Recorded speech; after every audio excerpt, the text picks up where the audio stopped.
Well, we are back for another round of our Porsche Tag Heuer Esports All-Stars, and it's a brand new car for these drivers as well, as we welcome you to week number 7 of the championship here. Paul Smith and Sadekist up there on the party deck enjoying himself, and Matt, apart from enjoying yourself up on the balcony there, Spa-Francorchamps, what's not to love?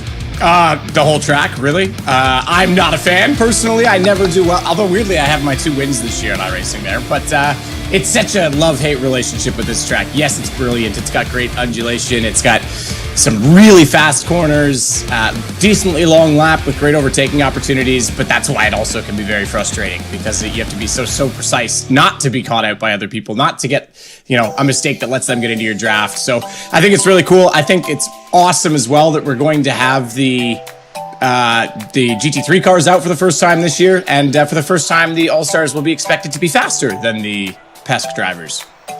Well, we'll see about that. But let's have a look then at the car that they're going to be using here today.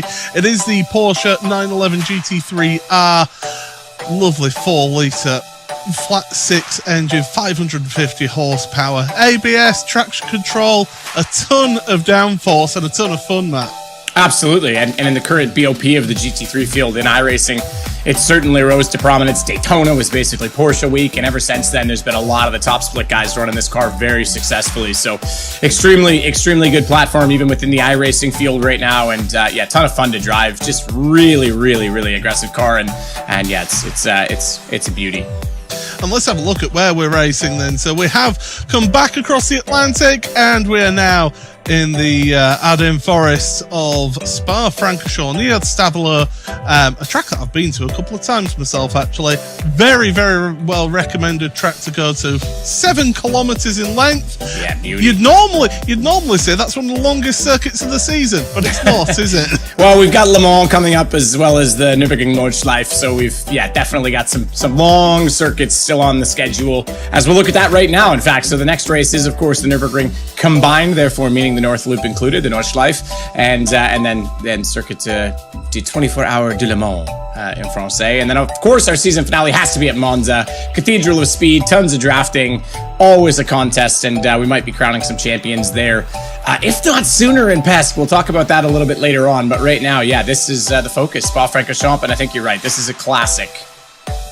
So let's have a look at what these All-Stars are going to be doing here today. So we're going to get open qualifying for 12 minutes, which around this track won't be that many laps. Then we get a 17-minute sprint race and a 27-minute main race here. And the drivers are all going to be heading out of pit road, and they'll be getting themselves ready for the qualifying session.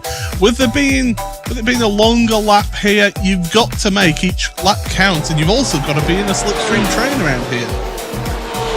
Yeah, absolutely. The open qualifying for these guys means that is something they should try and capitalize on. You also want to time your slipstream well, though, because if you have it down the Kemmel Straight, you don't want to be behind them through Lacombes, Melmedi down to Brazil. You want to be done that. You don't want to get held up either, because that aerodynamic turbulence goes both ways. But look at this. We've already got the games going on. Everyone's trying to queue up.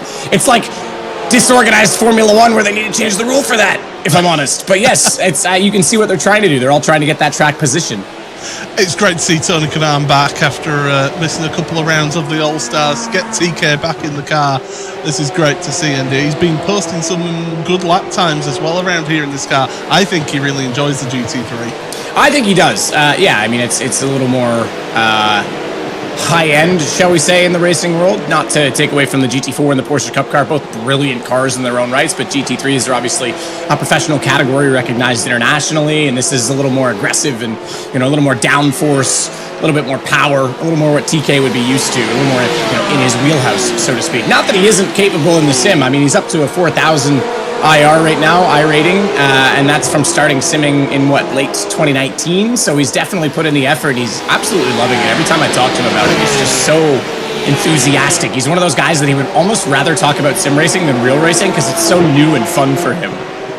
It took me nearly 9 years to reach 3K iRating, and he does it in such a short time. But looking through the rest of the drivers here, Emily Jones, our reigning champion, she's not had the best of seasons this season, it's fair to say that. And she's got a bit more competition this season. We saw Quirk earlier on your screen, so Emily really needs to start pushing on. And Casey Kerwin, he's just come in and been a sensation, hasn't he, in this All-Stars? He has. I think mathematically he can't catch the fronts. I could be wrong on that, obviously, depending on how catastrophic things go, but realistically it's probably not going to happen for him, but he can certainly shuffle the order. And you're right, Quirk, Tyson Mayer has been so impressive.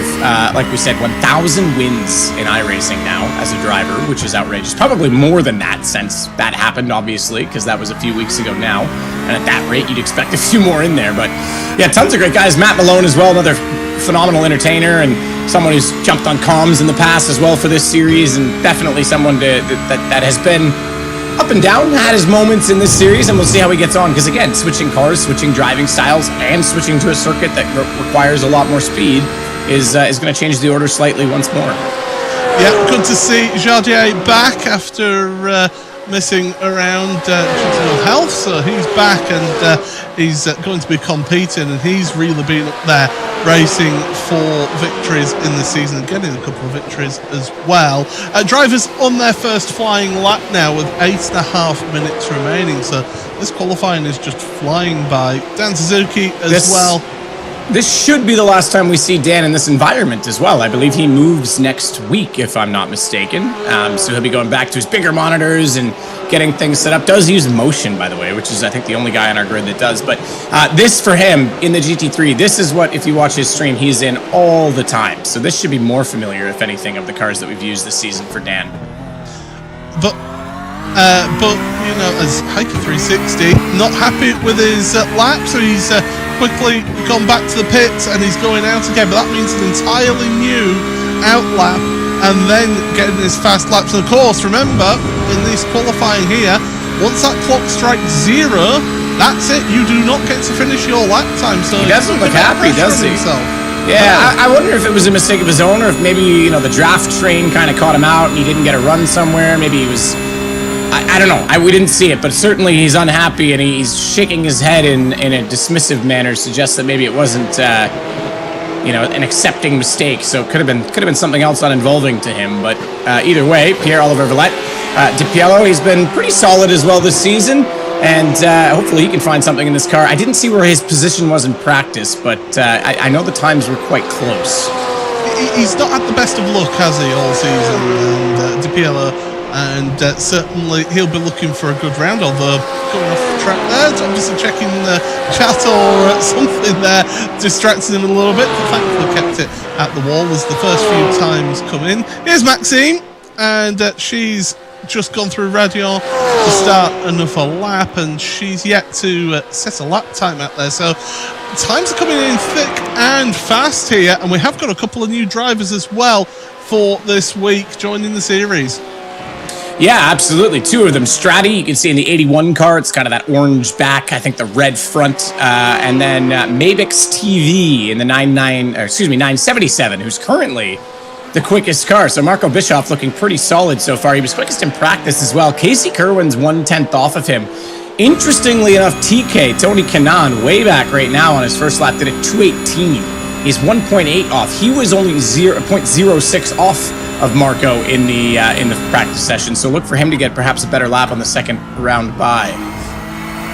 Timo Salt, who's currently 13th, 3 seconds off of that pole position time at the moment, but just under 6 minutes remaining. Still a couple of laps in this one, so don't read anything into that. Oh, hold on to it. No, around it goes. Yeah, easy to do. Porsche is still the most rear-based, rear-engined, rear-weighted car of all the GT3s. It's difficult to get the braking balance right. Some people run it really forward in this car to try and kind of neutralize it, and some run it, just as we see in the Porsche Cups, a little more rearward. It's very much preferential, but it does mean you've got to be very careful on rotation and how much trail braking and how upset the tires can become. So yeah, getting caught out in this car is easy to do if you're not familiar with it. And that's why I say it's been very solid in the GT3s lately.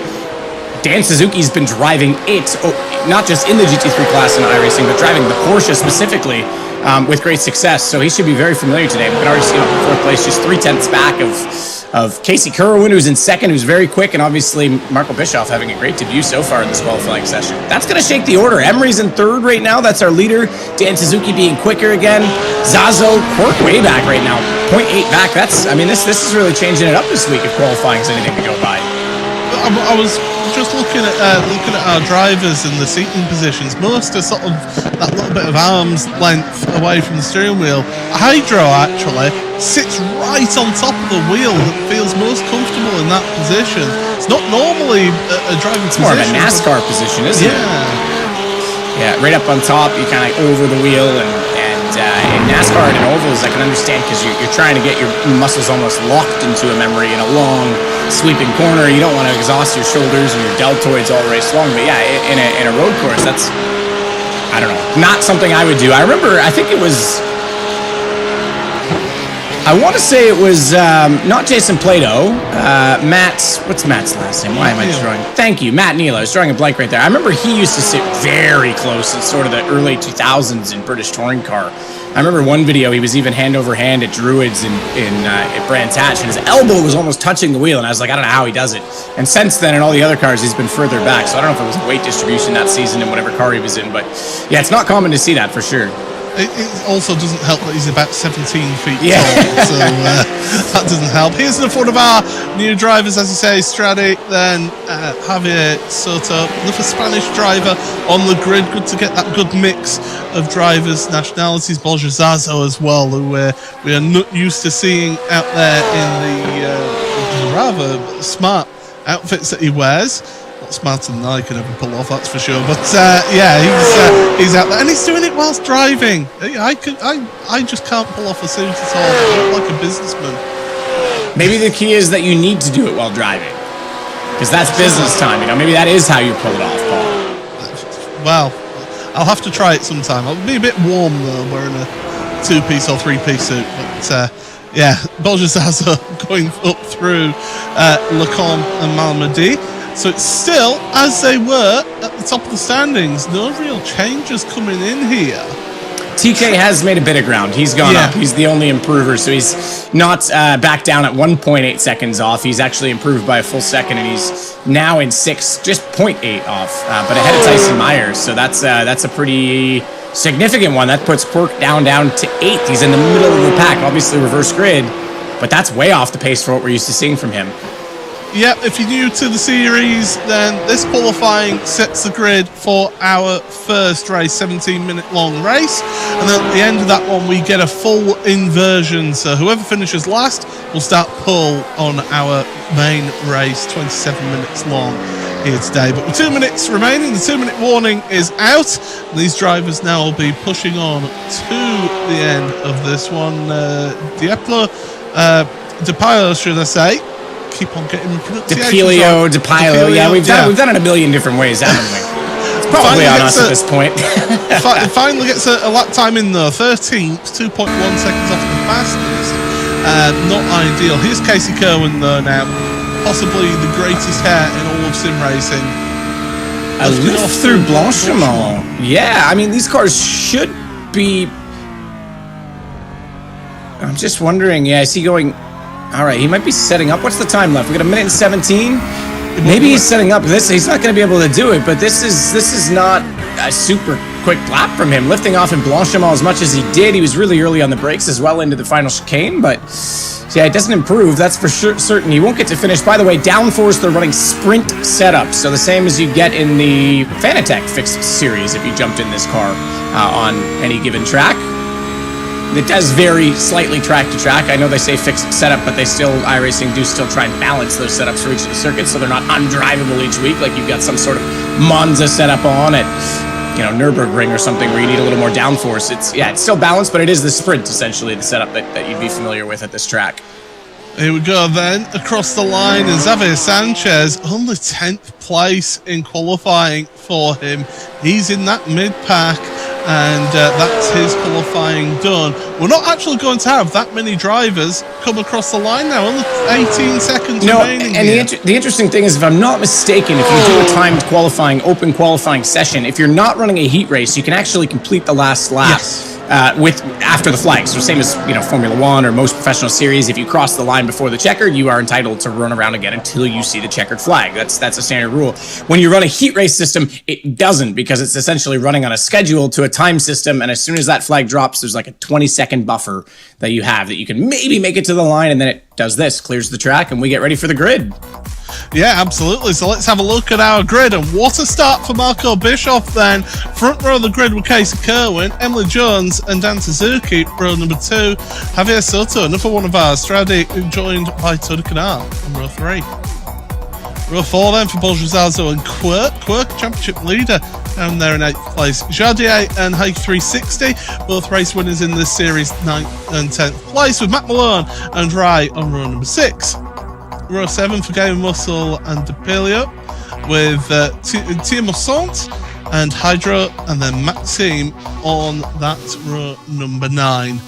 17 drivers are going to be taken to the grid, and we should have a really good race here, Matt. I certainly hope so, yeah. And I know we talk about draft every week, and then we get made look, silly because they're all in a tow together. It's not as always as powerful as we thought, but in GT3 cars, definitely it is a factor. And you will see a lot of draft training going on down the Kemmel Straight.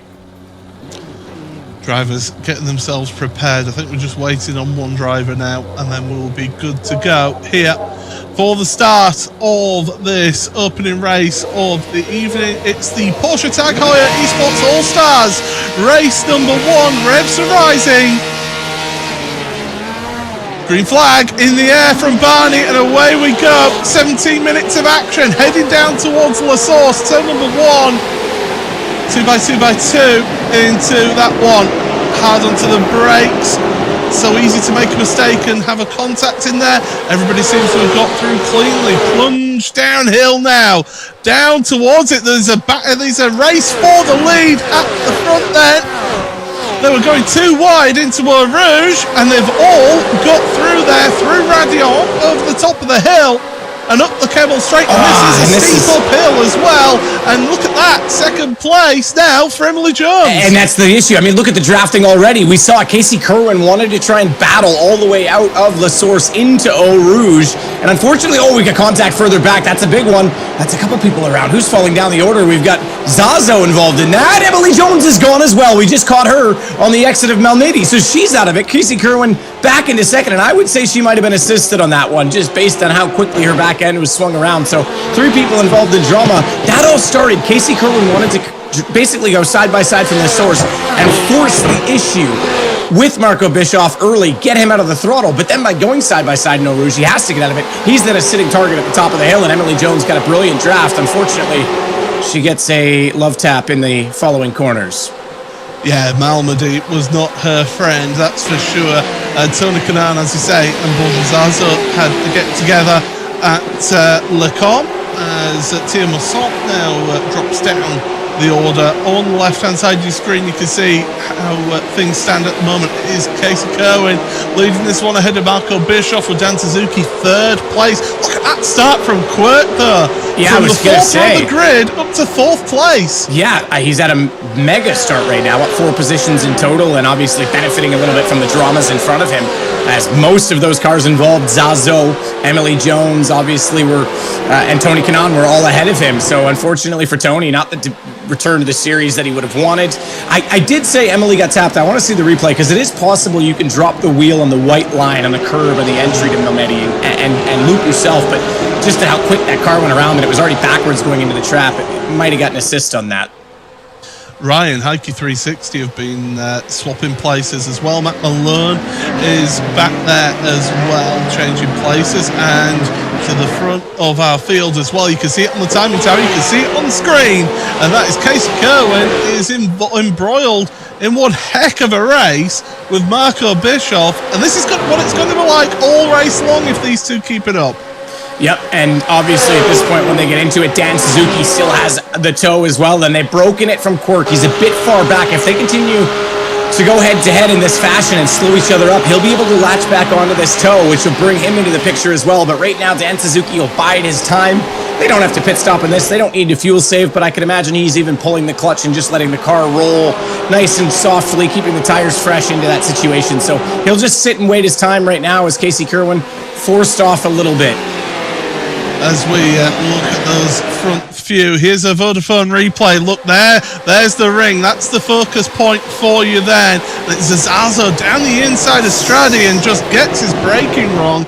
And Tony Kanaan is the innocent party, and then Emily Jones. Ooh, that's a tough angle to see that. She definitely got a wheel wide on that white, but then was she able to save it? Was she too far around, and was there contact on the door? If it was the slightest of touches, so I think she may have dropped that on her own, which is interesting enough. But yeah, obviously Borzazo making a pretty optimistic move down the inside. They basically went 3 wide, and Tony Kanaan would have thought, okay, I've cleared the car on the right. The spotter maybe even said one more on the right, but a little bit too late because of how that situation unfolded, and obviously he goes for an apex that he didn't realize was going to be occupied by a very late lunging Borzazo. Casey Kerwin really seems to have the middle sector of this lap down because he's tried to make a breakaway at the front here, but Marco and Dan, they'll be hot in his tails, and look at this, Quirk, he's right there with him, and Quirk is going to bring his friends with him as well. Everybody wants to play. You've got Gamer Muscle having a little bit of a race. No, don't get caught. How close! My goodness, Stradi, right now, get yourself a lottery ticket because that was the closest thing ever. That was incredible. That is about as tight as you will ever clench in a moment when you just see a car go right in front of you like that. That was ridiculous. He would have been a passenger and taken out with no fault of his own. Yeah, obviously gets a wheel out on the grass. Didn't even touch the AstroTurf first. Got on the grass, fully committing to that braking point. And it is a big braking point when you're coming out of Blanchimont toward the chicane. So that was massive. And DePilio just very fortunate not to go around. I think he may have even missed the wall on the other side. Obviously, he may have taken floor damage from jumping that curb as we saw, but he might have gotten away with it himself. Obviously, he'll lose positions, but still in the race, still right behind Hydro at this point. If I know our director, and he's got a sixth sense like me, I know that he'll be looking for a replay on board Stradi to show just how close that was coming right across the nose of his car. He will have seen that in his mirror as well and gone, well, do a cross and hope for the best. Emily Jones has made it back past Borzazo, but they're still a little bit off. Tupilio's just in front. They can catch the back of this train and still get some drafting, but we'll look at it now. This is going to be insane. So again, there's our focus ring, and you see it on the grass, not even the AstroTurf. And man, that is close. I think he stays off the wall there. This is the slow-mo. Look at the right side right now. Watch how close this is. He actually opened the steering. I think he saw it. That was good heads-up driving from Stradi. And that shows as well, you don't just look forward when you're racing, you keep an eye on your mirrors if you've got people around you, because at a corner like that, you need to be absolutely on your wits, and fair play, that's some heads-up driving there from Stradi. Speaking of heads-up driving, here comes Quirk wanting to get a little bit further ahead in this field, and Dan Suzuki has lost the train in front of him right now, so he needs to focus hard heading into La Source, nail it, and try and get a good run through Eau Rouge to catch back up to the two in front. Otherwise, Quirk is going to be all over him because he needs a draft to avoid the tow right now that's going to be facing him. I think these two need to work together now. They need to work together to try and draw themselves back up towards the front two and to give themselves a hope of getting this sprint race win. We've got a spinner, and that's Jardier who's around. I think he's been assisted at the what was known as the bus stop chicane. It's now just chicane, and I think he's got some damage to his car as well. But these two right here, Dan Suzuki and Quirk together. As I say, these two really need to work together now. Not race each other too hard. Use the slipstream between the two of them. Here we go. Quirk out to the left. Meanwhile, looking forward, and Marco Bischoff, he's making his presence known here in this race, but backs out of it. Quirk's past Dan Suzuki. Yeah. Suzuki, very smart there. I knew that you were going to say work together. The problem is, if you look at the previous lap times, Tyson feels he has pace right now to catch the leaders, and he doesn't want to get held up. And even if he's behind Dan and they can get a draft together and maybe even get a little bump drafting going. He doesn't want to lose out in these middle sections in these corners, so he's going to just go for it. He's going to hope that they continue to go wheel to wheel in front of him and he can latch onto the draft, and that's the position he wants right now. No sitting around, no resting. He'll be a little more content in third with the two guys still in front, but we'll take a look back at Jardier and what happened at the, as you say, former bus stop, now chicane. I think they're going to name it the Paul Smith chicane is what I heard. That was the rumor I heard. But similar thing, gets out wide, gets out on the curb, turns in, and just kind of forgot there was a car still on the inside, I think. Yeah, unfortunately, that's his undoing there, I'm afraid. And as Fernando Alonso once said, you must always leave the space. And unfortunately, Gamer Muscle couldn't exactly disappear anywhere. Gamer Muscle, I think he's liking this car. I think he suits this car. Yeah, this is the best we've seen from him in a while, isn't it? Yeah, he's really enjoying the GT3 car. Although he has got Hiking 360 behind him, you can see on our timing tower on the left-hand side of your screen. As we keep on looking at this race for the lead right now, front four on your screen there, and there's a bit of a gap back to Strade, and then a little bit more of a gap back to a trio of Gamer Muscle, of Hiker 360 and of Rye. Race for the lead, top of your screen, race for third, bottom of your screen. You can see that race further down as well for sixth place at the background of that shot as well. So look at that, Hikey 360 we're on board with right now. Got the 360 cam on for this one as well. Gamer Muscle down the inside at the source. Very well done at La Source. Doesn't use all the road on the exit though. Even held the car a little bit tight. Maybe could have opened the steering and got a bit more throttle into it, but has enough of a breather toward Eau Rouge and Radillon. Now the draft will come back. Watch how fast Ike can close up on him down the Kemmel Straight. Meanwhile, though, we've got to go back to the front because that's exactly what's happening. And you can defend the outside. In fact, I prefer the outside going into this sequence of corners because you can pinch, you can wrap in just like that if you've got enough of a gap, and then you can hold off on the second apex of the complex, the guy that's trying desperately to keep that tighter inside apex at the first corner. So I find outside heading into the combs is actually the better position in the GT3 cars. But Casey Kerwin is returning the favour. He wants a piece of the action here as they go through the left-hander then, and still that race to the lead is ongoing here. Those two are slowing each other down as well. So this dual screen that we've got right now, the two races, the big heated races right now, and those two leaders, they've been side by side pretty much most of this lap. Little squeeze from Marco Bischoff. He's making his presence known, isn't he? Yeah, well done, Casey Kerwin. Just getting ahead on that top screen, just barely. Gets out over the AstroTurf. There's a few spots he can pick up incident points, but not going to be too worried about that right now. Just wants that track position. And again, you'll be heading out of Stavelot onto another straight down to Blanchimont where the drafts can be effective. He might get a chance, another return serve back at the chicane. Meanwhile, down at the the race for 7th, it's Gamer Muscle still defending, but this is exactly the spot. So Blanchimont, listen on board. No lift, full draft, and Casey's going to try and get this done immediately. Trying to go to the outside, force him, because it is a very long, tight right. It's more than a 90-degree corner, and you need to open up the apex. Force to the inside, though. That's going to put Marco off aim here a little bit. That's going to give Casey a better drive, so now he can maybe try and do this at the source, or I think at this point, if you're going to be this back and forth, you sit back, you stay patient, you come out of Eau Rouge, and you go for it down to Lacombe's. Well, the person who has joined this party is Quirk. He is now made it a trio for the lead here, and Dan Suzuki, I mean, don't write off Dan Suzuki because he can still look at him. Oh my goodness! Sipping away on a sippy cup and one-handed. I guarantee you, he would have said to chat, "Yeah, watch, guys, I'm just coasting. I'm just gonna have a drink here." Goes through Eau Rouge and Radillon while having a sip of the smoothie. Got a little sideways, but I don't think he wants to give up too much track space messing around like that. Look at that, though, for the lead again in front. That's going to go side by side. Yeah, but again, outside on the first apex always wins. Always wins in that situation. It's not a Formula car. You don't have the downforce to carry the speed tight on the inside and then snap ahead. You've got to let the car roll a bit, and the mechanical grip matters around that outside. You can carry a little bit more on the entry in these GT cars, and I think it's the better position to be in. So in the draft, late, that is a wide slide on the grass. Going to be an issue as Gamer Muscle has Matt Malone now trying to get behind Rye and sneak through. Rye was side by side with Gamer Muscle just a half a lap ago, so this is going to change the order, maybe give Gamer Russell a bit more of a breather as well. As we said, this is a great race. That's a huge incident point, not off track, not a slowdown, but Matt Malone is, again, not going to be worried about that so much as just keeping his nose ahead. Yeah, Matt Malone, that's all he cares about right now. Up to 8th place for him then. He's not had the best of qualifying, and this is just about getting whatever you can out of this race. But there's action everywhere here in this Porsche Tag Heuer Esports All-Stars race.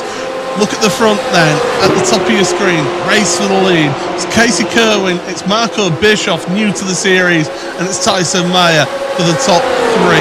Below them on the screen there, that race for 7th place. James West, Gamer Russell, Matt Malone, you've got Rye there. Emily Jones is joining the party.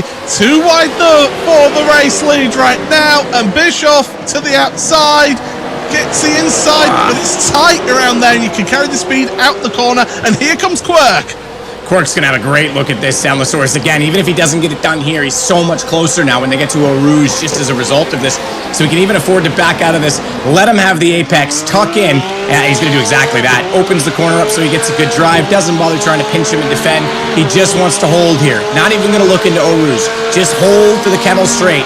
And this is great from Casey because it's going to give him a bit of a breather. Meanwhile, Dan Suzuki, whether his tires fell off or he just didn't have that raw pace at the start, he's catching up to this train again, and they're doing similar lap times. Here we go, Quirk outside again. Casey's going to continue, in his words, as he would say as an over-racer, to defend the low line, and it's not going to work for him, I don't think. Well, down towards, or up towards Lecom, and Marco, yeah, just on the brakes there, gets ahead. Now this is Gamer Muscle and Matt Malone racing for that 7th place. Malone to the outside, Rice trying to follow him through. Gamer Muscle, a little bit of a cork in the bottle at the moment here, but he's still putting on a tremendous display. Around the outside of Malmedy goes Matt Malone up a position, and here comes Rye now. He's trying to get involved down at Brussels. It's a long way around that, but it gives you the inside for Jackie Hicks' corner, left-hander. Look who's still recovering. Second place going into Lecombs, remember, at the start of the race, and then unfortunately dropped the wheel. Emily Jones is all over this trio in front of her, and she might get a chance to make up further positions. This is the second last lap. We've got a chance for her still. And look behind them as well. They've got Bolgezazo and Tony Kanan getting involved here. This is a train of cars here, all wanting that 7th place that Matt Malone currently has. And Gamer Muscle, look at the back end of that car. That is stoved in. He has taken a heavy hit as Gamer Muscle. Absolutely. Going to be pushed right against the gearbox and the exhaust of that lovely Porsche engine in the back end of the car, but still going quite well. Fortunately, back end, it's still going to have some effect on the straightaways, but not as much aero effect as the front side would. So here we go. Emily Jones, though, she's going to get this done. I think she gets 2 more positions out of this at least if she can keep just getting in the right place at the right time with the draft. And she's got less damage than everyone else in this situation right now in this race. Yeah, this has been an absolute knockdown, drag him out race for 7th place right now. To the inside goes Bolgezazo. Gamer Muscle's round! Gamer Muscle's round! And after all that hard work, too aggressive on turn-in, and he didn't want to hit the brakes. He lifted the throttle. That's lift-off and a massive amount of turn-in, and it just all bound up at the same time, and the tire couldn't handle the rear wheel locking. He just unloaded the weight. Too much weight transfer. Well, this is a slingshot now. This is what Marco Bischoff wanted, the run through a Rouge Radial. Casey Kerwin has to defend that inside line. And look at the speed, that extra speed that Marco's carried all the way up the Kemmel straight. It's a steep hill, I can tell you. He's running wide. Quirk's going to come in and contact between the 2 of them. Good Quirk save, hangs on. My goodness, this is tremendous stuff at the front. And Casey says, see you later, folks. Yeah, that was well held from Quirk because that could have got awkward. His wheels were out on the grass. He did the exact right steering inputs to keep the car straight and still aimed to get back onto the tarmac before the next apex. And yeah, look, Marco Bischoff did everything right. He went to the outside, like I said. He's trying to open the car up. He's trying to drive it through. But out of respect and the fact that it's the last lap, Casey goes a little bit deeper. And Marco, out of respect, just leaves a little more room. And unfortunately, that meant he went a little bit wide and understeered, trying to carry that speed. So well held from both Casey Kerwin in that respect, but Marco, I think, will be kicking himself for that small mistake that's now cost him a position rather than gained him one. He's not giving up, though, is he? That's for sure. He's still coming back and still trying to get second place out of this. Casey Kerwin, I think, has broken the draft. Meanwhile, Matt Malone now, he'll be thinking, oh my goodness, I just can't escape from them. Here comes Emily Jones now. She's trying to get that 7th place from Matt as we come through. Oh, that's going to do it. Gravel. That's a big mistake, but Jones is Jones! Contact between the two of them, and Malone saves it! I think that was double contact. I think she spun him sideways to get by and then pointed him straight again to say thank you very much, because he gets both ways. But meanwhile, at the front, here's Casey Kerwin once again, Paul. And Marco's got second place, or has he? Well, Casey Kerwin's weaving across the line. He's delighted. The race for second, I don't know who it is. We'll have to wait for the timing screen to tell us that. That was Rye, who was facing the wrong direction. Matt Malone, he's racing Tony Kanaan, and Porsche Zaza goes around the outside. He gains a place at the end. So our in-game timing tower still had Tyson Meyer ahead, but my official timing says it was Marco Bischoff, and it was by 0.06. So I think Marco just got him on the run of the line. Well, there we go. There's confirmation. Then it is Casey Kerwin by 1.5 seconds, and Marco Bischoff just ahead of Tyson Meyer with Dan Suzuki in 4th place. Great start for Straddy to finish in 5th ahead of Heike 360. Emily Jones, Emery with that recovery drive to 7th along with Tony Kanaan and Borja Zaza. Matt Malone ends up in 10th place. Game of Muscle, it's what could have been for Game of Muscle here in that opening race. 11th place for him with Hydra Wright, Maxime Thiemo-Sant, Jardier with Depelia not finishing this race. But my goodness, that was a thrill a minute. And Matt, where do we start with this? I suppose we'll have a look at this replay. I think it's worth it. Yeah, this is Matt Malone, obviously, as they came out of Stavlo, and unfortunately, yeah, it gets wide, gets on the gravel, can't get the power on out there. Obviously, an incident point and a bit of contact between them, but then, like I say, he was in the middle of saving it. It also punts him back the right direction. He loses a few positions, and here's what happened to Rye. So because of all of that, it slows up Emery enough, and they almost go, oh God, almost 3 wide into Blanchimont. Never gonna happen. And where does Rye lose it here? Because they carry through, it's just on the inside of Blanchimont. Yeah, obviously side draft a factor. He's got to hold the car a little bit tighter, and he just loses the rear ends. Yeah, and that's so easily done on there. But, well, here's highlights of the race. I mean, good luck to our editors for this one, because there was plenty go on there. That was the dramatic moment right there when Straddy, great heads-up driving to avoid that incident, and Game of Muscle, he put on a great display. I give him a little bit of stick. He gives me a little stick on my streams as well. But Game of Muscle, to be fair to him, really good job, and just unfortunate in how things ended up for him dropping down the order. But plenty of action, plenty of racing throughout this field. This Porsche All-Stars, they always deliver here. Yeah, I think that's absolutely true. And man, the GT3 just looks so good, doesn't it? Porsche, if I can pick any car as payment, please send me one of those. No problem. I'll take one off your hands for you. No, it's such a good looking car around this circuit. Great to see it as well. And obviously, like we say, the draft was going to be a factor. It certainly was. And then when they get into these incredible races and these competitions between each other for placement, that's again, Marco's being so polite there, and nothing he can do about the contact with Quirk, because at that point he's running wide. He's out over the curb, and he has to just try and save the car. He's got to open up a little bit to do so to get off. And I think Quirk did a phenomenal job of not losing it there. He did, as there we go. That's the instant with Rye at the end. But Casey Kerwin is the one who takes the victory after that one. A 17-minute race there, action all the way. We've got an extra 10 minutes to look forward to now, Matt. I know. I'm up here in the party deck, and it is a party so far with everything that's been going on. No, that's awesome. And yeah, another 10 minutes.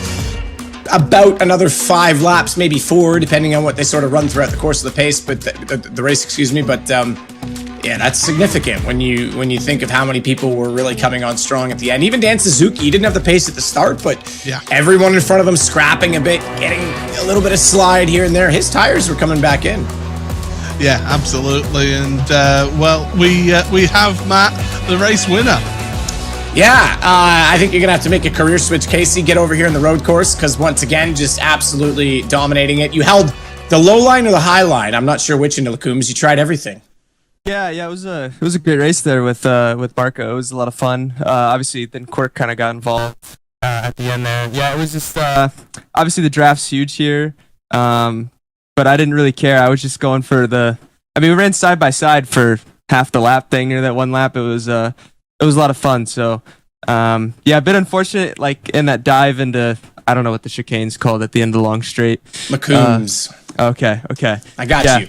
I'm not going to attempt to say it, but that corner, he went a little wide and messed up, and then that was kind of, obviously good for me. It got me away for the end of the lap, but it would have been obviously more entertaining if it had stayed the battle all the way to the final corners. But I'm sure us coming through the field and everyone, re-racked and restacked for the feature here, it'll be just as exciting. Yeah, absolutely the case. GT3, obviously, as opposed to GT4, a lot more power, a lot more downforce, more suitable to you, or what how have you been enjoying this car? I feel like it's a bit more suitable, just because like the GT4 is kind of a different style of racing, because it's more like momentum based. So like this, it fits me a little bit better. I feel like racing is just, I don't know, it just feels more natural. But it's definitely fun to drive, but it still has some like hard characteristics to get used to, especially in like the does it have a tight front center again, or whatever you said? It's a little understeery on center, especially on landing down into the corner kind of shoves the nose a bit, but especially on the long run as the front tires go away. But then also in like some of the fast corners, like Pouon. Did I say that right? Go. Yeah, that was good. Yeah, that one, the rear's a little loose, tries to step out on you a little bit. So but hopefully I'll still have it under control and go forward in this one. Nice. I'm gonna learn oval terms eventually. I'm gonna have to if you keep winning races. I'll keep helping. Yeah, perfect. I'm gonna start a little dictionary. All right, thanks, Casey, and best of luck on the reverse grid. Thank you. And speaking of that reverse grid, Matt, let's get straight to it, because these races come thick and fast here. So it was a bad race for De Pilo in race number 1, but it does mean that he gets to start on the front. Rest of your field coming through. One's to look out for Emily Jones. She'll be wanting to make forward movement. And, Marco Bischoff as well will be learning what it's like to come through from the back of the grid to the front. But we're getting ready for the start of this race. The engine revs will rise up again, and these GT3s will be underway for 27 minutes of action here in the Porsche Tag Heuer Esports All-Stars. Green flag, and away we go once again, and it's not the best of starts from the second row of the grid for, I believe that was Rye, down towards La Source, once again 3 wide in towards the hairpin there. Will they all get through? They did the first race, and you know what? They've done it again. Fantastic stuff from these drivers now as they plunge downhill towards Eau Rouge and Radior. Drivers already, and De Pilo is at the front and has got a little bit of a gap. I see drivers going through. Just to know, Maxime's got a penalty for rolling too far backwards at the start. I want to talk about that. We're almost getting 4 wide gamer muscle, getting a sniff of everyone. This is a pack of 3s. Everyone's there. Everyone is there, and Porsche Zaza forces his way through the middle, says thank you very much. Gamer Muscle's trying to follow Zaza with this. Emily Jones is sat there, a little bit of being left on the high side there, and stays in 8th place right now. But Tony Kanaan up 6 places in this race so far. He sniffs the possibility of a victory here today in this feature race. Yeah, that'd be huge for him on return. And Team Assault was in that battle as well. I mean, they were 3x3 going down the Kemmel Straight. Pretty remarkable, and everyone was trying to figure out the right place to be. Obviously, TK's found the right place, as you say, up 6 spots already. Standing start in these cars, not what we usually see in a GT3 series internationally. Some series do it in these cars. They're capable of it. But keep in mind, you've got to drop a clutch down, and you're trying to balance out that clutch. And there is a bit of a hill here at Spa on the front straight. So obviously sliding backwards a little bit, Maxime inherits a penalty. The other thing that's an aspect of this is that you are in a fixed setup. You can't adjust the traction control for the start. So typically you're going to be holding a TC button that you have mapped to your wheel Not everyone does it, but generally, and trying to balance that wheel spin and then let it go and let everything go back to background of that shot, there was a car flying upside down yes, there is. and it's Quirk! It's Quirk! My goodness, that's your championship leader! Upside down on the exit of Stavolo. Something's happened at the back there on lap number 1 here, but that is huge for our championship leader here, Matt. In the words of Jim, I'm sure it goes better the other way around. Yeah, he's going to be up and out of this one. That's crazy. We got to see a replay of what happened there because he was completely upside down and inverted when we jumped on board with him, and I don't think he's Tony Hawk, so it probably wasn't intentional. No, I think that'll end his duplicator as well. That'll stop the stop that bit adding up the score there for him. But my goodness, that was crazy. But what it does mean is DePila at the front ahead of Jardier with Ryan 3rd place, Tony Kanaan 4th ahead of Bose. So those two fast starts from those two to go through, and Hydro in 6th place. But Matt, take us through what happened here. So I think it's Thiem Besant. Yeah, here we go. And Matt Malone on the inside of that. Obviously, Maxime, who's got the penalty coming in. Oh, okay, so 3 wide. That's a tough place to be. And they just pinball off of each other. And as he starts to turn in, Quirk gets speared by Thiem Besant, who is ricocheting off of that. And I believe the 977, Marco Bischoff, was involved. So 2nd place in the first race. Had a chance for the win. He is also showing red on my timing screen. So both he and Quirk out of the race. Yeah, and that's well, welcome to the series, Marco. Your first taste of trying to work your way through a field, and unfortunately, when you get an inverted grid like that, sometimes those types of situations can happen where you've got drivers who are maybe faster than others trying to work their way through the field, and unfortunately, that's happened, and it's affected both Quirk and Marco Bischoff. Marco is going to try and get back out there, I can tell you. So he'll try and keep at least on the lead lap. But right now, this race for first, I think it's that top 5. Top 5 is in a little bit of a queue, and then Gamer Muscle, once again, Gamer Muscle, 6th place, seems to be holding up the rest of the field right now. As long as he can keep doing it. He's got Dan Suzuki and Emery behind, though. That's going to be very difficult to try and do. And not only that, Casey Kerwin is linked onto that train as well. But you're right, up front right now. Dupilio trying to make amends with last race. Phenomenal spot. And Jardier very early on the brakes. You think so? Okay, I was going to say, must have been something because he got way out of the throttle there. Yeah, I think he ran wide through Blanchimont. If you run too far wide through there, you do get a slow down penalty. Oh, rightfully so. Otherwise, you can just keep it pinned. Yeah, it is part of the automated system here on iRacing. It will automatically tell you to give back the time that you've gained. And, well, as they go back downhill towards this, we're going to go on board with Stradi once again. Is this going to be a second bit of good fortune for Stradi? Wow, just gets out of it. I mean, saw that one coming. Oh, yeah, you can see exactly what happened to Marco Bischoff in that one. So he gets snapped into the wall and does a nice little flat spin before landing it back down. Probably equal to Maverick heading out to sea in the flat spin there, Paul. But unfortunately, we won't see any more of him. He is back out and running. If I'm not mistaken, he's showing his white. So maybe they did their repairs and went back out. So too did Quirk. They'll just hope for optimism and try and get some points out of it. But again, luckiest person on track, Stradi, 4 places gained in that one incident for him. Yeah, that one, to be fair, was less. I mean, both times he opened the steering in the first race and had great avoidance. Again, luck that it was that close. That one, he could kind of see it coming and had a bit of a chance to react. But you're right, he inherits all the positions out of it.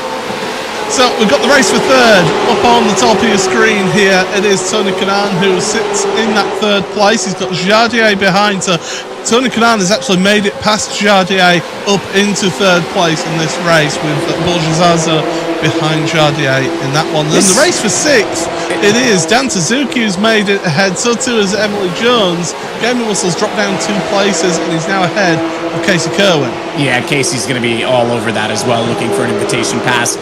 If I'm not mistaken, Paul, this is the highest Dupilio and Rye have both run this entire season. And so far holding their own up there.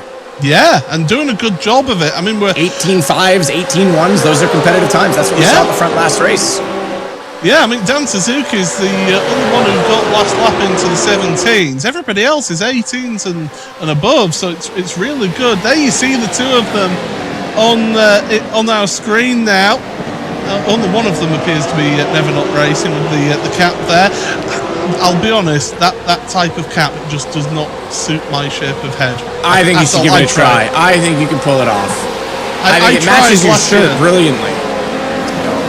But I mean, this is so true. Never Not Racing. I mean, it's Porsche. They did the Reloaded this year. Name a time during any portion of the day. iRacing, obviously, there's always a Porsche on track. You get GT4s, you get the Porsche Cup car, you get the GT3s. Every one of those series is popular, and every one of those cars is popular in it. But then go to, and you've also got, of course, the GTE. I continue to think that that's gone. It's still in a series because it is possible in WEC. And then you've got the LMP1. But of those three I previously mentioned, always racing. And in real life, excluding iRacing, I guarantee there's a Porsche somewhere on the track right now at any given time. So, change for the lead, though. Rye has gotten by with the draft of Dupilio. And I don't know if, Drew, we can get a shot of Paul, but he's looking pretty stylish in that cap. As Rye then, really good. Now, Rye will be trying to pull away here and try and break that slipstream train. He'll be hoping Dupilio and Tony Kanaan, they start squabbling and start slowing each other down for second place. And they'll be trying to, as I say, Rye will try and waltz away at the front. But that is so much easier said than done around here at Spa-Francorchamps, where we keep on saying that draft is king around here. And if you can keep that draft train, it keeps you in the race here. Well, this is the biggest change so far in today's championship. Look at that hat change. Oh my, that was a huge move. I saw some very slick drafting. Not a lot of drag under that hat, have to be honest, but it looks much better with the hashtag Never Not Racing. It just doesn't suit my shape of head. I think you look great. I think you look great, but maybe that's just my North American perspective. I'm not going to lie. It looks awesome with the shirt. As long as that's the main thing, as long as it looks good with the shirt. Don't forget, if you're enjoying this and you're thinking you want a piece of the action, it's almost the same. Same thing as last time. He touched the edge. He got on the edge. Nice spin around. Well done from Rye to hold the TC button and loop that right back in. And Dupilio's lost it again. I don't know if the tires were hot or if he just got stacked in the queue and didn't have the pace, and he's still trying to get it together. But exact same situation as the first race. Drop the wheel under braking.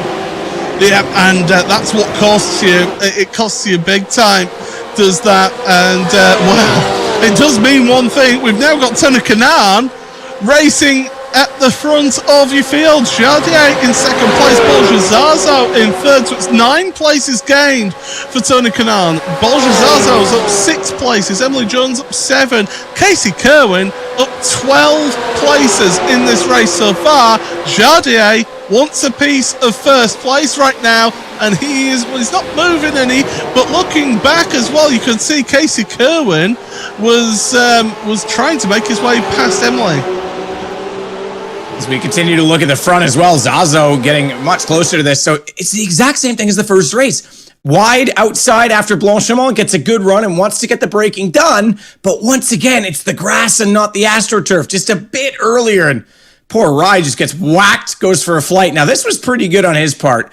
Just powers it up. And I think he even gets out of the TC to allow that to happen because it obviously smoked up the rears. So good heads-up driving from him to get back underway. And he obviously gets knocked out of the race for the lead, but still carries on right now in 7th place and not too far behind Dan Suzuki. Could have been a much worse situation, especially when you look at Dupilio, who's 13 seconds further back and in 12th.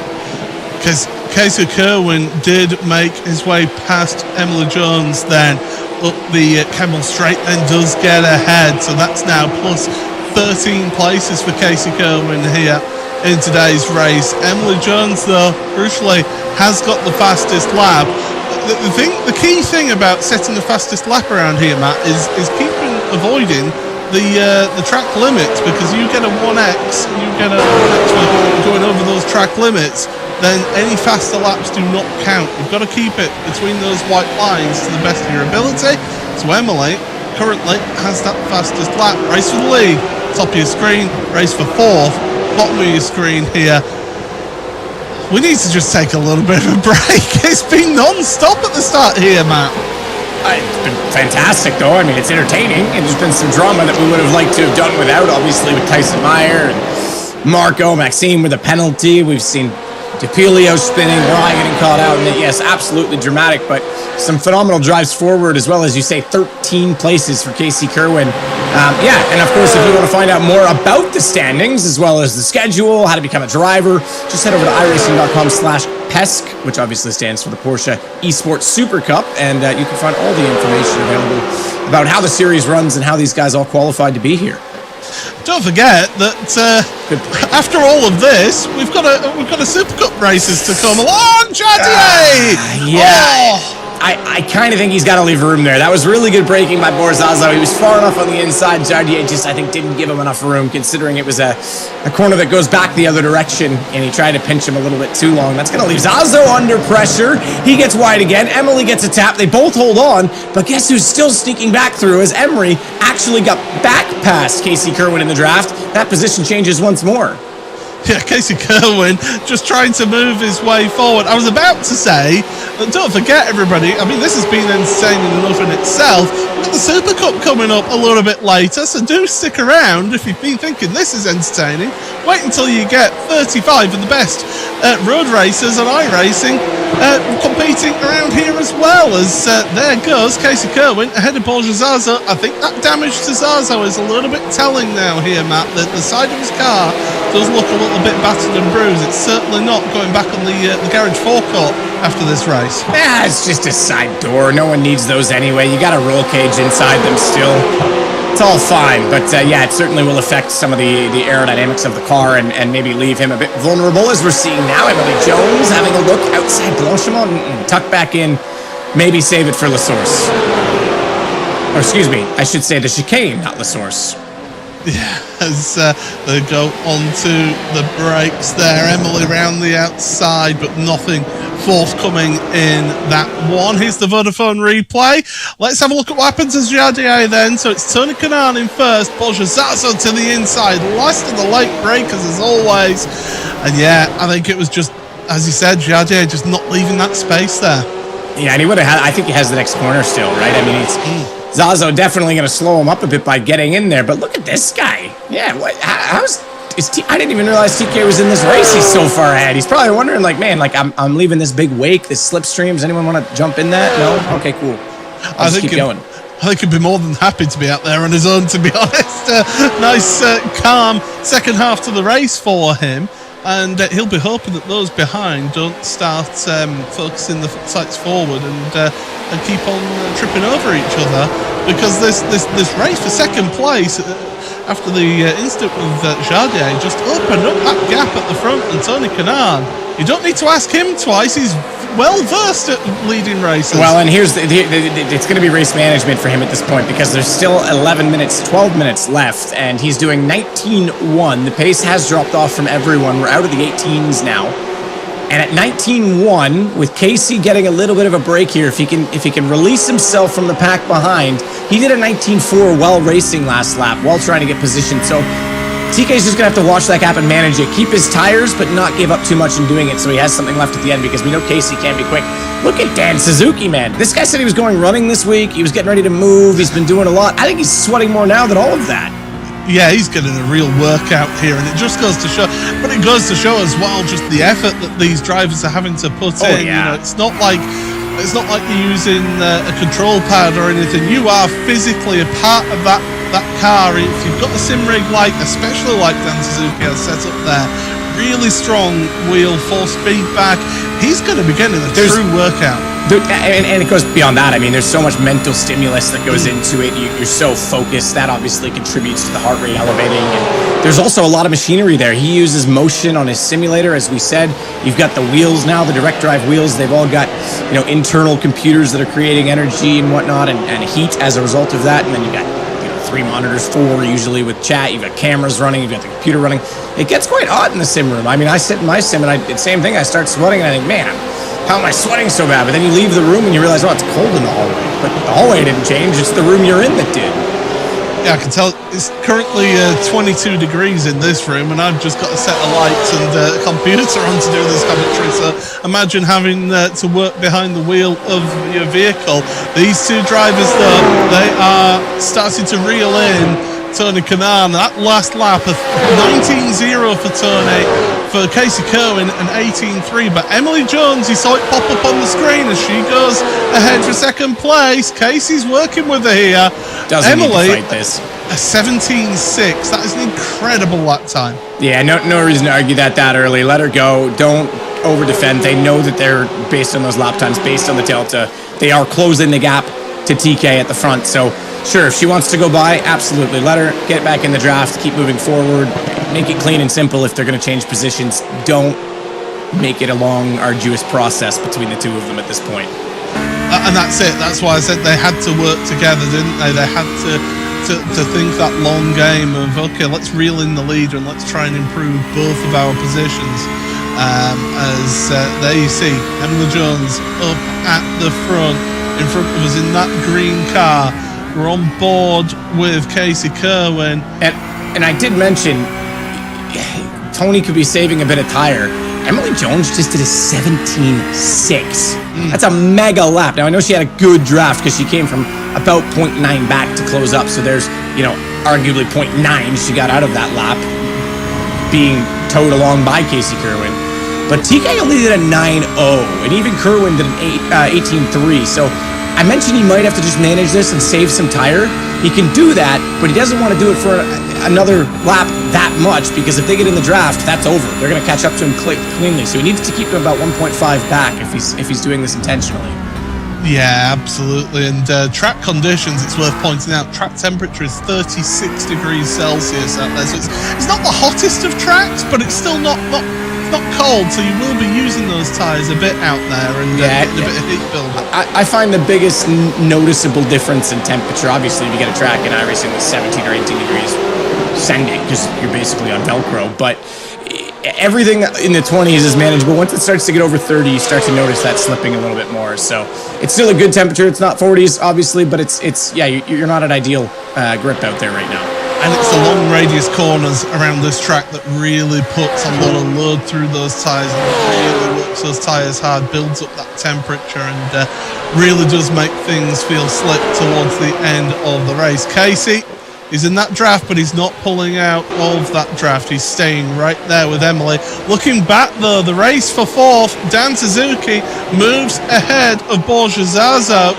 Zazo losing time and losing places here to Dan Suzuki. Rai, look at this recovery from Rai after that incident at the chicane. We're on board with him right now, 6th place, and he's looking forward. He wants 4th place yet here, Matt. Yeah, he does. Looking at his lap time last time by, wasn't any quicker, but I think it's because he just couldn't get by. He's definitely got pace on them, and you can see it as he gets down in through the Jackie X corner, as it's now known, and then into Puan, which I do believe is another name now as well, Paul, but don't quote me on that. There you go, double gouache. Isn't that like a wash paint? Are we at art school? We're at the spa and getting art lessons. This is a lovely day out today together, Paul. We're talking about paint. You need eggshell paint. That's what you need. I have no idea what that is. But anyway, let's keep an eye on these races then. So we've got that race for 4th place. You've got them just separating out a little bit. Look at Emily Jones. She's been catching up. Not quite the same amount of time, though, this lap. It's taken a little bit more, a little bit longer to catch up here, but we reckon about 2 laps. Looking back from Tony Kanaan's car now. Tony, we're on board with him. It'd be great to speak to Tony after this race if he does end up winning this one, because he's had to work for this so far, but that gap has closed up that bit more. Last lap, across the line, 0.6 of a second was gained by those two, second and third.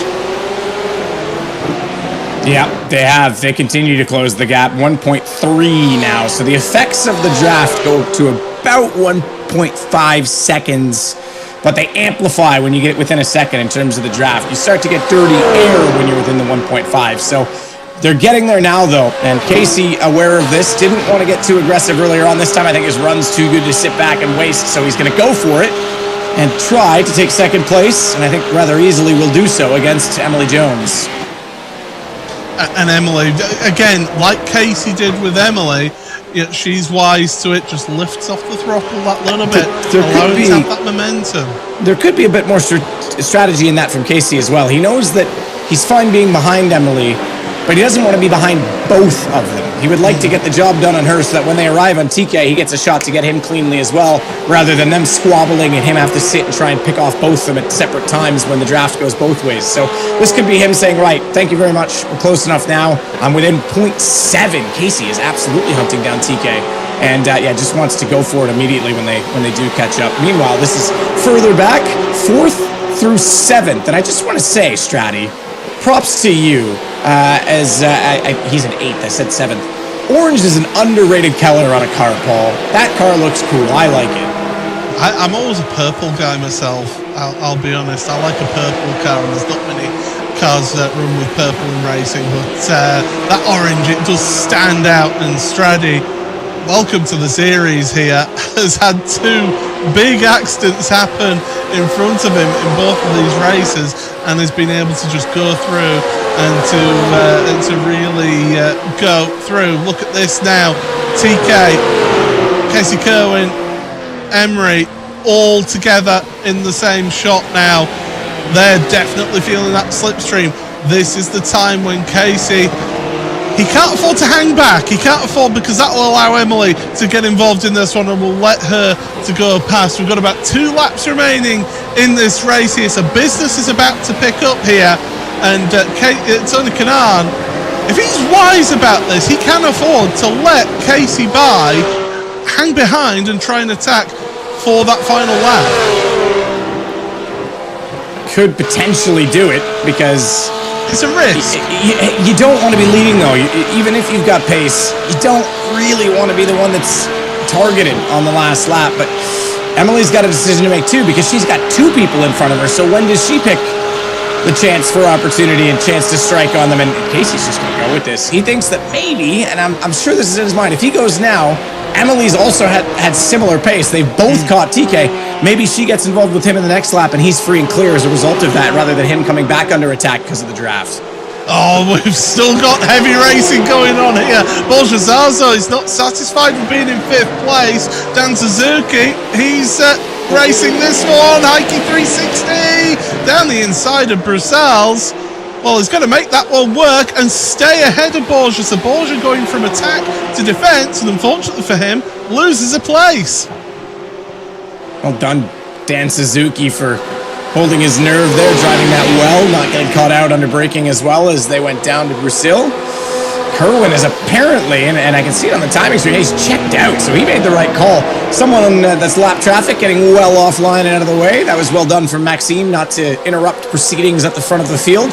So very responsible driving from her. But Casey has just checked the heck out. He might even be on for fastest lap of the race right now. I said, didn't I, that he's so good through this middle sector, isn't he? And he just seems to have the edge over everybody else. Emily, she needs to get by now. She needs to get by going into the chicane, ideally, because she doesn't want to let Casey pull too far ahead. TK, with that slipstream, is closing up a little bit to Casey Kerwin. Emily Jones, though, looking to the inside into the chicane. Oh, they're about even on the brakes. Don't slow each other up here, because you'll allow Casey to run away at the front. Start of the final lap. The white flag is out. And, Emily John's getting really close, squeezing Tony Kanaan into La Source. She goes through on the inside. This is a tough call. I know she has pace and she's thinking, I want to get on with this, but man, oh man, she's leaving herself vulnerable down the Kemmel straight and not much of an opportunity, aside from perhaps the chicane, to get that back. She may have actually just gifted Tony 2nd place by virtue of taking it too early. We'll have to wait and see how this works then. Up the hill. She has got the slipstream of Casey Kerwin, and she's following him. That might save her. Yeah, she's trying to break the toe. That's going to save her. She stays just far enough ahead. Stays just barely in that draft, and TK snaking around, couldn't quite get back into it. Stratty, that orange car, let's not paint it black or any other color of the wall. Trying to go 3 wide, and Zazo just holds on to it in Millicooms. And we know how Porsche Zazo is the last of the light breakers as well in this series. Oh, Straddy runs a little bit wide, and down the inside goes Rai, up a position, so Straddy falls down to 8th place. Still, they are racing together. I can tell you that Hydro and Gamer Muscle, they've been switching places on this last lap as well on that timing tower. You can see that changing as they change positions. But right now, Casey Kerwin at the front of your field has got a 9/10 of a second lead over Emily Jones.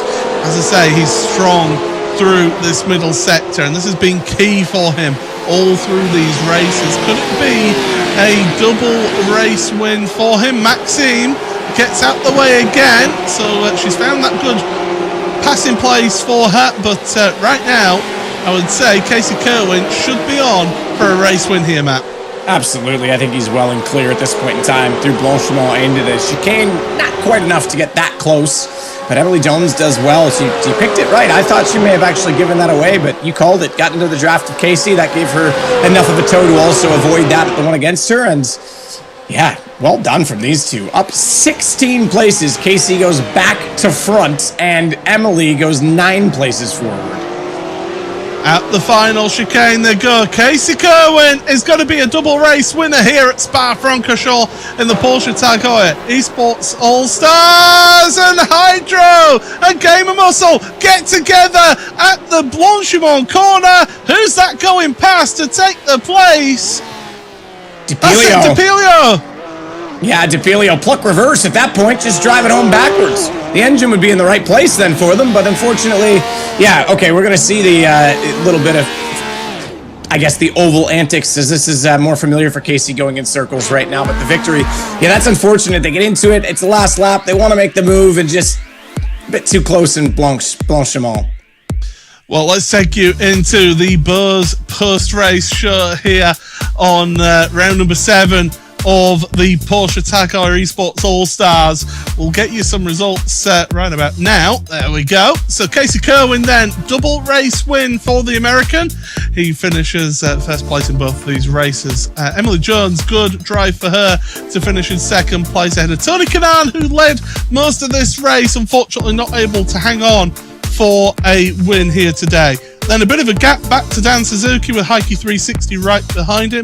Borja Zazo managing to hang on to 6th place ahead of Rai with Stradi. Welcome to the series, Stradi. An 8th place for you there. DePilio in 9th place, taking advantage of Hydro and Gamer Muscle getting together. Matt Malone recovering drive for him after his accident along with Timo Sant. Marco Bischoff and Tyson Meyer as well caught up in that incident. Maxime 1 lap down, and Jardier is the one who did not finish this race. But let's have a look then at a replay here, Vodafone replay. And this is between Hydro and Gamer Muscle then through towards Blanchimont. Gamer Muscle trying to go on the inside, and it's just a little bit of a push, a little bit of a kiss through the middle of the corner. That's not exactly the way that you can do it. But Matt, you're standing by with our race winner. Yes, Casey Kerwin back to front has done it all. I don't know, you guys call it like lucky dog or something when you get point by. There was not really a lot of pointing by, but that was pretty solid. Yeah, that was a lot of fun. I got pretty lucky with just the kind of the chaos at the start. I kind of picked a good line into one where I didn't get held up as much as some of the other people, and then yeah, once we got through it there, it was like me and Emily and Dan Suzuki. We were making good pace up to the front, and then obviously once the guys at the front started battling, it brought us in a bit closer, and then when they kind of had their accident, it pulled us off of TK a little bit. And yeah, then at that point, me and Emily were just trying to trade slipstreams down the main straight and just swap to not lose time and try and get the TK. And then yeah, it kind of worked out for me. Once we got the TK, I got by TK, taking the white or 2 to go, I think, or on 2 to go. Yep. I got by TK, and then they kind of just fought behind after that. So TK and Emily fighting definitely helped me out there. I think honestly, Emily was quicker. Whenever she got in front of me, like she would pull a good gap. When I was in front of her, she kind of had to wait until the straightaways to get by me. She definitely was quicker, especially that last lap when she got clear. You saw how much she ran me down. But yeah, just kind of worked out in my favor. And yeah, we'll definitely passing Emily with about, I think it was 4 or 5 laps to go strategic, knowing that would give you a better chance to clear Tony, or were you just taking the draft? Yeah, we were just like I said, we were just trading slipstreams if we were like close. There's no point to defend. Like I said, I think she was a little bit quicker, but she kind of messed up in the final chicane, so I was close into turn 1, and like the bump drafting didn't seem to be like too effective. It was just better to just take the runs and just keep that gain all the way down the straightaway. So I ended up getting by her then, and then I was just the first one to TK, and then like I said, once I got by TK, they ended up battling because of that. So yeah, that's what helped me out and got me the win. So yeah, it was a great race. It was good fun. I was glad to have an XSET car on this week. To have our own colors, which was cool, and yeah, it was great races again. Cool. Well, thank you very much, Casey. Emily, from your perspective, he thought you had the pace, but just maybe didn't quite get the right spot, right draft at the right times. Yeah. Actually, I'll be honest. I think for the first time in a bit, I did actually feel like I had the pace advantage at the end. I felt like a tiny bit faster. But you know, Casey's using all those pro oval strats. You know, he knows where to put the car and when to go for the moves at the right time. And to his credit, like, he made the right decisions. I think it was like 2 laps to go. He passed me just before we got to Tony, and I was like, that's bad. That means he'll be the first one to do the move. And anyway, it was good. Yeah, he played it smart. Well, that's why I asked him about that, because I was saying the same thing. I was like, I think he's done this to get a clear run, but he just said, no, you made a mistake in the chicane. He called you out on that, by the way, and just took the opportunity. So yeah, interesting that you were thinking that way as well, trying to hold position in that game. Yeah, it's fun. Like, yeah, you're always trying to think a couple of steps ahead, but yeah, it was good. I was happy to make it to the end after getting killed in the first race. It was nice to make it all the distance. Yeah, up 9 positions. I think you and Casey both charging through the field. In fact, the top 4, up 16 for Casey, up 9 for you, up 7 for TK, and up 10 for Dan Suzuki. So pretty remarkable turn. That's awesome. I feel like it's the level of skill level. The skill level is just raised so much this season. Getting through the field is so much harder than it was last year. Last year, you would just pass everybody in like a lap or so. But now it's like, it's a battle. Like, you have to really think about your moves, making it through. So, yeah. Racing's difficult. It's fun to watch. It's awesome. I mean, there's just some, like you say, some very talented people in the field. Yeah, definitely. But it was a good race. I think this is a great combo, like this car at this track. I don't know if people haven't ever driven this combo before. I highly recommend it. Even if you're on your own, it's such a fun combo to drive. So yeah, it was fun. It's cool that we're into the GT3s. Speaking of talent in the field and rising through, thank you, Emery. Tony Kanaan making his way back. This is a guy who's continued to, I guess, sim more often, but you had some real life stuff get in the way of your simming lately, obviously. How did that go? Yeah, mate, I have to say my real racing life, it's really not helping my my simulator career, you know, but yeah, it's been fun. I mean, obviously yesterday I was just at the Speedway testing the IndyCar for the Indy 500 in May, and had no time to prep for this race, which I really take it extremely serious. I mean, especially, you know, with such a talented field. Apart from Quirk, you know, it's everybody else is really good. Quirk is just, you know, it's Quirk. But yeah, man, really, really excited. I love this track. This is one of the tracks that it's one of my favorites. Love the Porsche car. That's one of the I drive the most. Apart from that, you know, the stock car on iRacing. So really, really a fun day, a fun afternoon. Yeah. What was your thought when you were leading in the GT3 car? Were you managing, or were you just going, oh, here they come? I knew it was a matter of time, but you know, I knew that Casey and Emery, they were really smart. As long as they stopped fighting, they're gonna catch me. And I guess eventually Emery passed Casey and told them in to me, and I knew that that was over. So that by then I just tried to be smart and say, you know what, if I tow with these guys, I still can guarantee a podium. I try not to be too greedy. Casey is one of the top erasers, and so is Emery. So it was a pleasure to say, you know, that I actually held them off for a couple laps. Yeah, absolutely. I'm sure you will get them in time. Like you say, you were a little distracted, but we'll get you back on your training regime, and you know, next time out you'll be there. 100%. If not, I'm going to invite them for a go-karting, and then we'll see who's going to. Yeah, all right. I want to commentate on that. I want to watch that. So awesome. Well, listen, it was a pleasure to have you back in the series with us. It's awesome, guys. Thank you. Sorry I was absent for a few weeks, but I was racing in real life. But we'll be here for until the end now. Awesome. Good to hear. So, Paul, pretty good day of racing, I think. That's going to change up things. Obviously, Quirk going off in the second race is going to make the order a little bit shuffled. Yeah, absolutely. Let's take a look at those points then as things stand going out of week number 7 of this championship. There we go. Quirk just 33 points now. So Emily has really caught up that gap there. Bolshazar's 47 points off the lead.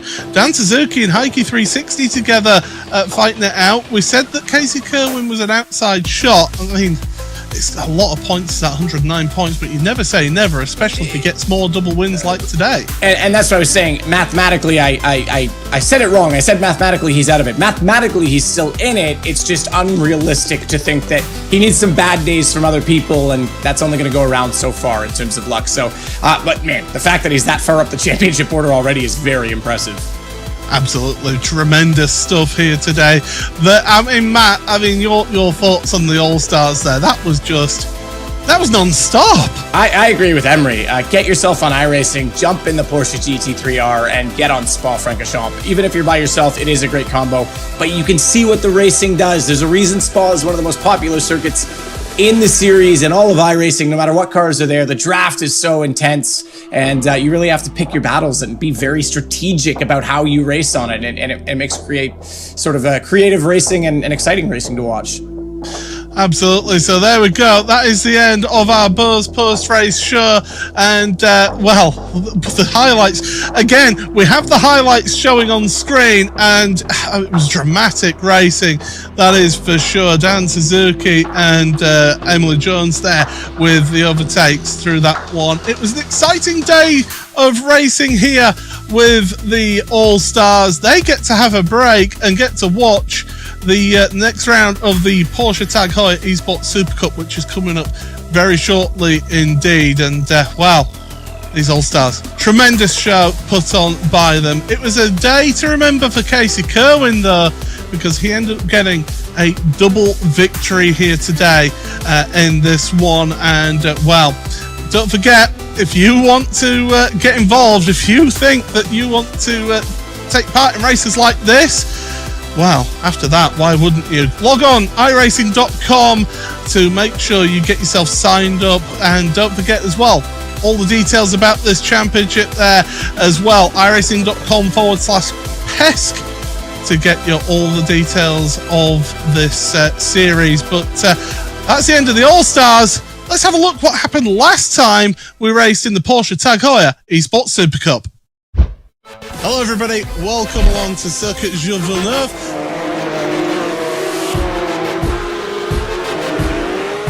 10 laps of racing, the revs rise, away we go for the sprint race here at Circuit de Gilles Villeneuve. And it is Dame Warren who gets a good start. The cars launching themselves through that chicane. There was a car sliding, it was one of the VRS cars. We got big contact. That's huge. Is that Alejandro Sanchez? Sanchez? No, he's and Kevin Ellis Jr. doesn't really put up a fight. So Zach Campbell, look at the smile on his face. He's happy with this because it's going to be a sprint race win. 20 laps of action around the Circuit Gilles Villeneuve. Green flag, away we go. Good start from the front row of the grid. Dane Warren and Salvatellans. We've got a car across the grass. It's Violette, I do believe, who's had issues. That is a championship one that matters. Jeremy Buttelou's around. Lucky there's a bit of tarmac there in front of his car. Okay. Giassi causes it to get bigger because he nearly... I was about to say that is a huge amount of cars involved in the end of that, isn't it? We saw the drama. We saw what happened. Talk us through your perspective. Because so close, this can happen. So it's not neither mine, neither Hooper fault. It's just unfortunate. Completely done because I went sideways all the way through the braking zone. Yeah, hi. I mean, it's been really tough, you know. Look at the run that Sebastian Job got through the chicane. That's what he wanted. He's onto the tailpipe through the chicane for the final time. You just need to avoid the wall of champions and get very close indeed. But Dane Warren is going to come across the line. A race winner, a feature race winner.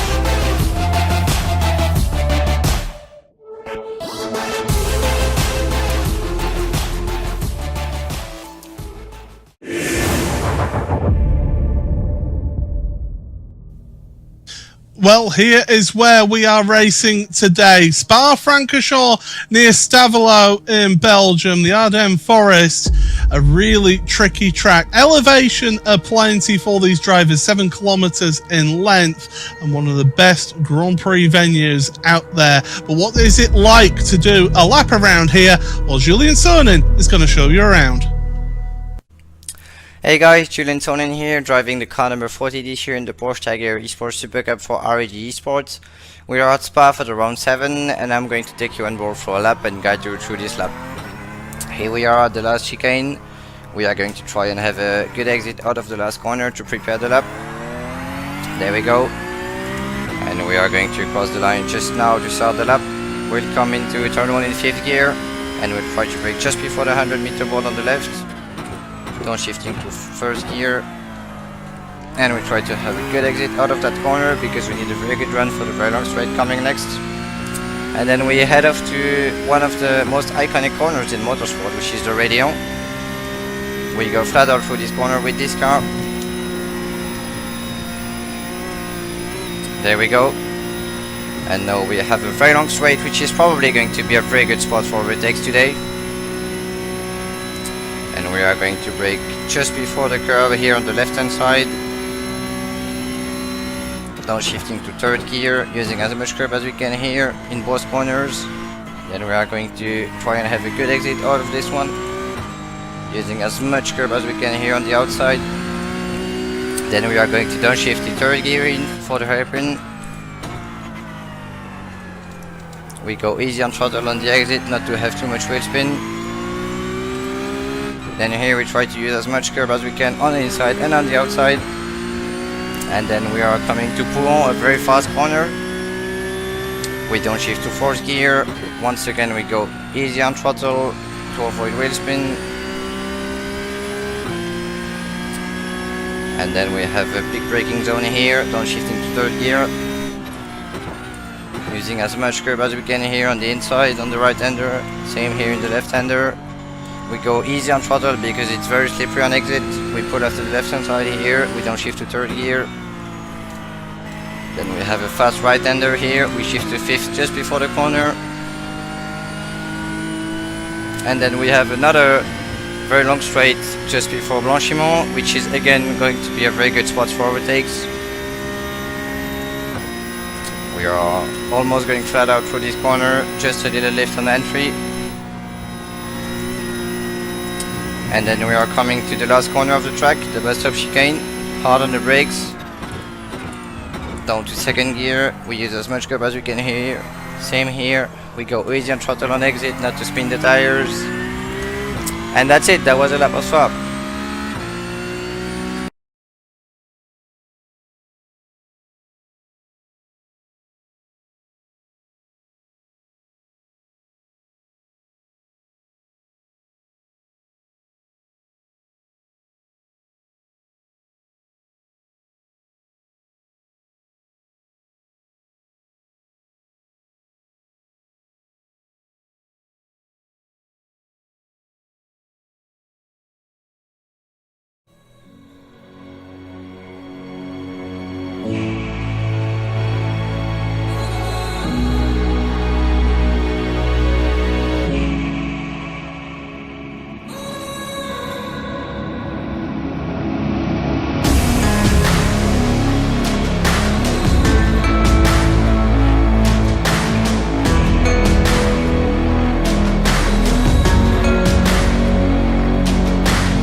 on the line. Who will rise to the challenge?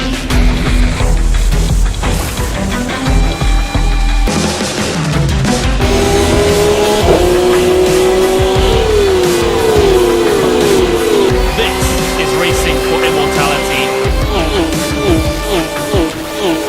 This is esports personified. This is the Porsche Tag Heuer Esports Supercup.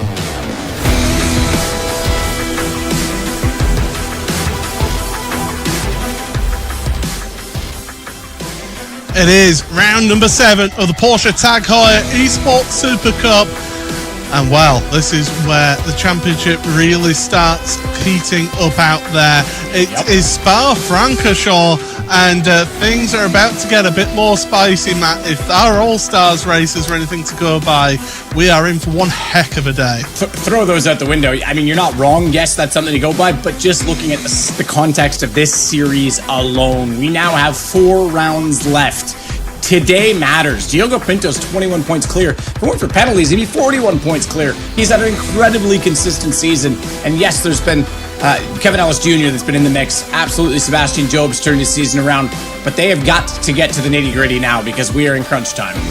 Yeah, we absolutely do. Let's take a look at the championship standings as they are coming into this week then. And it is, as you say, a 21-point lead Diogo Pinto has over Kevin Ellis Jr. That lead has been just eaten away slightly by Ellis Jr. and Sebastian Job. Zach Campbell is in with a shot yet still in this one. The 2 drivers that I want to focus on, Charlie Collins and Maximilian Benneker, if either of those 2 drivers want any hope of winning this championship, they need to make a charge and carry that through from now to the end of the championship. Yeah, absolutely true. And obviously guys like Dane Warren, feature winner last time out. He started the season with a pole position and sprint win, which started a trend of every pole sitter winning a race for the first 5 rounds. Now, fittingly, he was the one that started it, so he ended it, but turned it around with a feature win by getting the reverse grid. So maybe something in that today. Pole position award as well is definitely something that can be argued and contested at this point in time because Sebastian Job has 2, Dane Warren has 2, and remember, there's an award specifically for that, a lovely Tag Heuer watch that's available at the end of the year. Absolutely. Also key to point out as well, the automatic qualification for this championship is a top 15. It's a 15-point gap that Moreno Sarica has over 16th. There's your pole sitters so far for each of these ones. So you've got Dane Warren at Hockenheim, Diogo Pinto at Barcelona, Interlagos, Sebastian Job, and Charlie Collins at the Red Bull Ring as well. Sebastian Job does have 2 pole positions to his name, of course, though, because Silverstone was another one that he got in that one, so he was able to double that up. Really, Dane Warren was, as you say, the odd one out, not getting the race win in the sprint race last time at Montreal. Yeah, absolutely. But like I say, turned that around. We almost joked that it was strategic by dropping down to 8th place and then obviously reverse grid pole. He picked up the feature win, which gave him quite a good points total. I think if you could win either of the 2, there's obviously 50 points available for the feature versus the 25 in the sprint. So probably did it right if you could pick either of the races to win. But look, there's been a lot to talk about in this championship, but the biggest thing is still consistency. The most amount of wins goes to Sebastian Job. If you include both the sprint and features, he's got 1 feature win at the Red Bull Ring, 2 sprint victories, 1 in Brazil and the other in Great Britain at Silverstone. But he is in 3rd, and the other 2 in front of him have only won 1 sprint race for Diogo Pinto. The rest of the time, he's been a ton of podiums. And Kevin Ellis Jr. with 1 feature win, coincidentally at the same round that Diogo Pinto won at Barcelona. And that's it. It's the consistency that has been everything this year. Well, let's have a look at how things are run here today. So the drivers are now in qualifying, 12 minutes on their own, out there to put in their best lap time. The sprint race will be 6 laps long. They'll then get a 10-minute break between the 2 races, where the top 8 are inverted on the grid for the main race. The main race being 12 laps long. So pole position is important. It does set your stall out for the rest of today, but it's that feature race where you do get the most points, and points mean prizes in this series, but consistency is key to win a championship. And right now, as you pointed out, this man that we're on board with, Diogo Pinto, has been Mr. Consistency. With that one blip, and that one blip which was at Barcelona, getting caught up in that incident down at turn 10.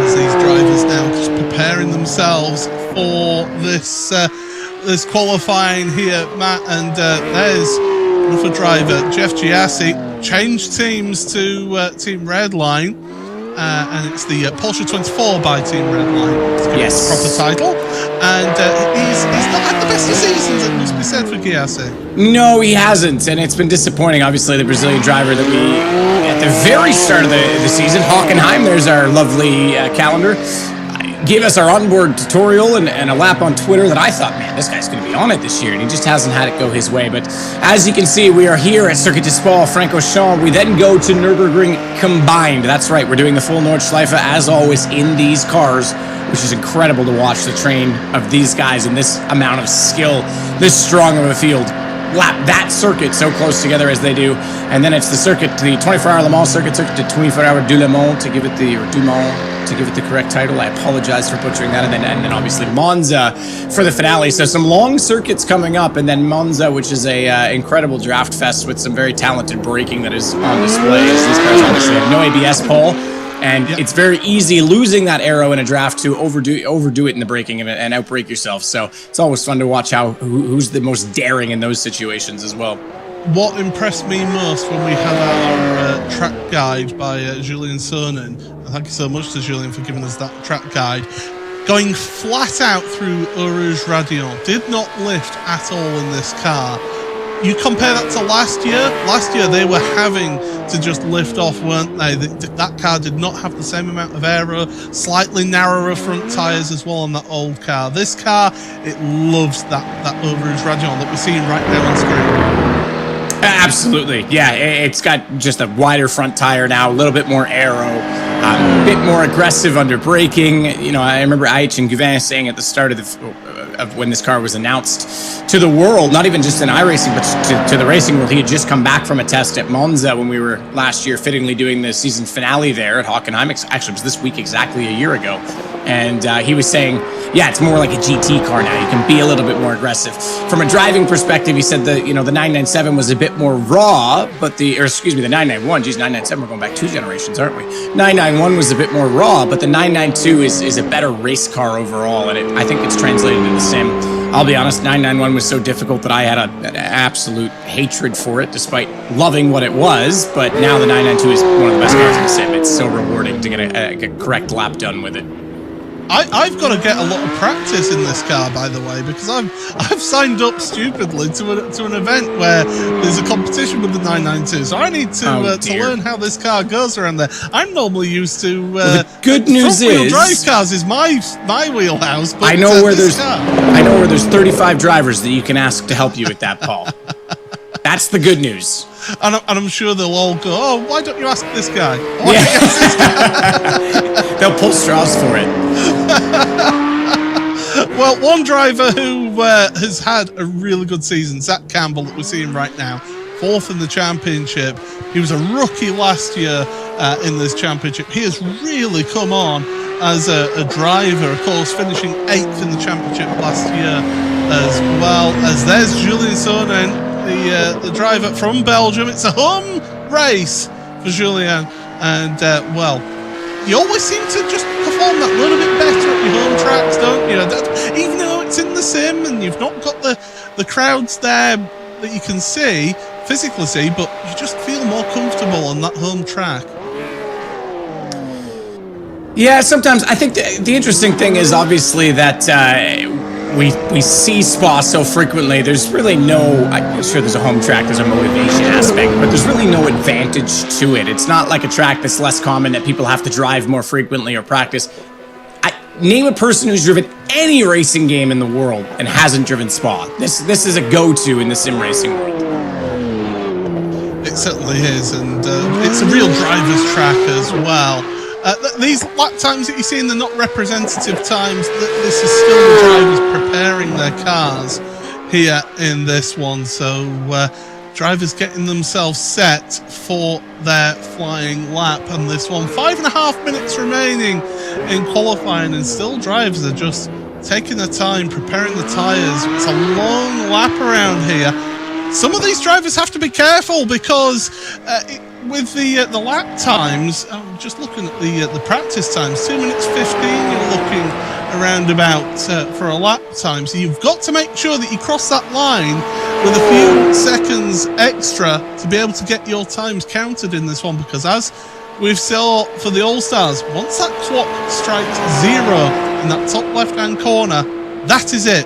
You cannot finish your lap time. If you've not crossed your car across the finish line, then you do not get your lap time counted. So these drivers, they're all preparing the cars, all preparing the tyres, the tyre pressures as well. Using the brakes, using the heat that you can generate from the brakes into that tyre carcass, it all counts. Weaving, it just heats up the surface temperature, doesn't it? Absolutely. As, just keep an eye on the right side of the screen. You can see our championship live points tracker. There is points for qualifying. We're not showing you that for no reason. And the relegation, as mentioned earlier at the top of the show, this year, because we cut the series down from 40 to 35, is no longer top 20. It's top 15, and it's that much harder to get into. Just to give you an interesting perspective of that, you're seeing driver numbers. P16, Thomas Tetela, Marino Sorica, Graham Carroll, 14th is at risk right now. That's him. You see number 4, 13th position, or excuse me, number 21, I should know better, as in number 14 on your board. I mean, Salvatolans, Alejandro Sanchez at 12th. Aichen Gouven, unfortunately, had to miss a few events. The one event he did return 26th and 14th place last time out in Canada. He's in a position where he could get caught. It's absolutely incredible, the number of top-tier drivers that are in that position right now. Yeah, and as we say as well, those are the live points as things stand. Of course, you do get points in qualifying. Don't forget that. So we'll be keeping up to date with that one. But Alessandro Bico, then, the Williams Esports driver, it's his first season in the championship. He's always traditionally been, every round of this championship I've noticed, he's been one of the first ones to set a lap time. But here, Jack Sedgwick is the first driver to start a flying lap here, Matt. And now, he's locking up the wheels going into that one. Not the best of run through La Source. The back end, he was changing down gears just too quickly and locked the rears going into there. Did well to hold on to it going through that corner. Yeah, well, indeed. Dane Warren, another guy that's been so successful, one of our 2 pole leaders so far this year, looking for another one today. And as you say, the time's not representative yet. We're going to be watching the sectors and trying to see who's coming in. Kevin Ellis Jr., second place in the championship. He's not really had qualifying success. I won't say he's had lack thereof. He's had 2 second places in qualifying, one in Austria and one last time out in Canada. So he's certainly been quick, but just not able to get right to the front. And the front today, Paul, I think if I was going to pick a track that would break our trend, this would be it, because that Kemmel Straight is going to be a huge factor in the race. It certainly is. Yeah, first sector fastest so far is Cooper Webster for the Red Bull, the Oracle Red Bull Racing Esports team. So he is the fastest one through sector 1 at the moment, but the times are tight in this championship. The Australian, though, he races in the F5000 championship down in Australia. So he's a driver well versed of racing under pressure. Got quite a few good results in that series as well, it must be said. But Cooper right now will be focused solely on this qualifying lap, making sure that he hits all of his marks, getting the line right, getting the apexes. Don't put on too much power on corner exit, or else you'll spin up those rear tyres. But Cooper's looking good so far. Middle sector, though, the fastest is Sebastian Job right now. Yeah, that's awesome. Both Red Bull cars looking really solid then. So obviously they've gotten some great practice. Cooper, the addition to that 2-car stable last year, and making it now a 3rd car, giving a bit more time to focus on it and work together on setup and strategy, because remember, it is an open setup for these guys. Not a ton you can do on the Porsche Cup car, but it absolutely makes a difference. Meanwhile, Maximilian Badeke, this is the guy you highlighted, Paul, that needs to be better this final part of the season. Needs to do a little bit more. Can't afford bad weekends if he wants to stay in the championship hunt. So see how he looks as he comes across the line, all of the curb, all of the track, and the times will start to stack up now. Cooper Webster, 2:15.8. Holy moly, I said that the All-Stars in the GT3 cars today would be doing faster times for once because they're in the faster car. No, nobody broke a 2:16. 2:15.8 for Cooper Webster. Bedeca comes through just 3/10 behind that. That's a huge lap. Ellis Jr. quicker, Sebastian Job even quicker than that. Charlie Collins, Alejandro Sanchez, Diogo Pinto crucially 4th place in Sebastian. qualifying. So that's big for Sebastian Job though to be on pole position provisionally. Last couple of drivers coming across the line, and it will be Sebastian Job once we get it confirmed with another pole position, his 3rd of the season here. He will take the lead of the Tag Heuer pole position award. Pole position, Sebastian Job for the Oracle Red Bull Racing Esports team. Great job for him to get that pole position. But right now, we'll need to have a look at our starting grid well. Before we do, Paul, I just want to put in perspective that the All-Stars were great racers in their own right. We're in a GT3 machine, and these guys are so damn good. They just did faster laps in the Porsche Cup car. That is incredible. Well, I can tell you, it is Job and Collins on the front row of the grid. There's the confirmation of Sebastian Job, 3rd pole position of the season. He's joined by Charlie Collins on the front row of the grid with Alejandro Sanchez and Diogo Pinto, row number 2. Kevin Ellis Jr. and Cooper Webster, 5th and 6th place, with Jeremy Boutelu and Zach Campbell, 7th and 8th. Thomas Tetela and Jamie Fluke has not had much time to practice this week, down on row number 5 of the grid. We'll run through as quick as we can because Berryman Caruso, row 6 was Julien Soenen and Johan Haaf, row number 7. Row 8 is Matthew Sipola and Moreno Sarica. Salvatore and Sam Keita, row number 9 with Quentin Violate and Maximilian Benneker down in 20th place. That's big for him. Oscar Bickford and Jamie Carroll, 22nd. Gianni Vecchio, Biko with Grabowski. Zelensky, that's not going to be good for him in 26th. Giassi, Thompson, Dane Warren, 29th. David Williams, 30th. And Jack Sedgwick did not score a lap time, but the drivers are getting themselves to the grid here. Look, I know I'll give Jack Sedgwick a bit of a break here. I know he was at the British GT race with Craig Williams of Craig Setup Shops. He probably used one of Craig's setups, and that's why he was last. So shout out to you, Craig. I know you're watching. Here we go then, race start for the sprint race here in the Porsche Tag Heuer Esports Supercup. It's a good launch off the front row of the grid for Sebastian Job. Alejandro Sanchez will hopefully try and get alongside into the inside of Dane Warren into La Source for the first time. 31 cars making their way through La Source. They're going to go 2 by 2 by 2 all the way down the field as they head downhill towards Eau Rouge and Radion, filing themselves single file through Eau Rouge into Radion, up over this hilltop then. Drivers running wide. You've got to be careful of a slowdown penalty here on lap 1 because it is brutal, is that slowdown.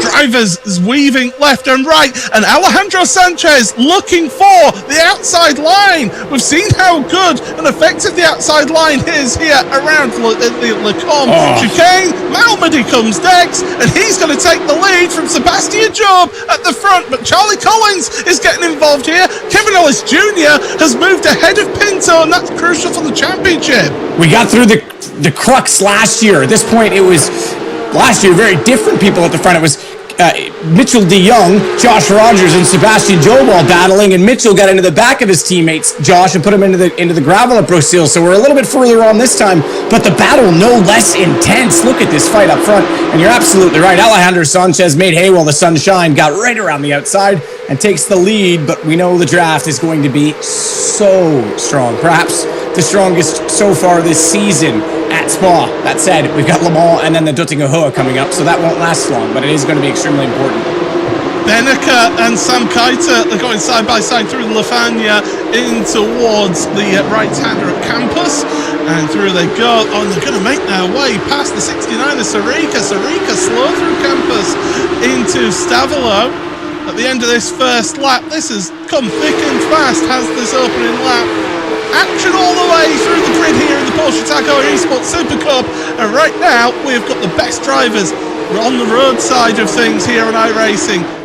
all trying to sort themselves out, get themselves into the best position. Remember, in this sprint race, under the top 20 score points here. To the chicane, first time, Hart run a little bit wide. That's going to allow some to go wide, but Thomas Tetteler and Jeremy Bootslew, they are duking it out here, and Bootslew gets into the side of Thomas Tetteler. Watch it rejoin, don't get involved with anybody else, and Benneker, I think, is going to take advantage of this one as well. So that's gone from 8th down to 15th place for Thomas Tetteler.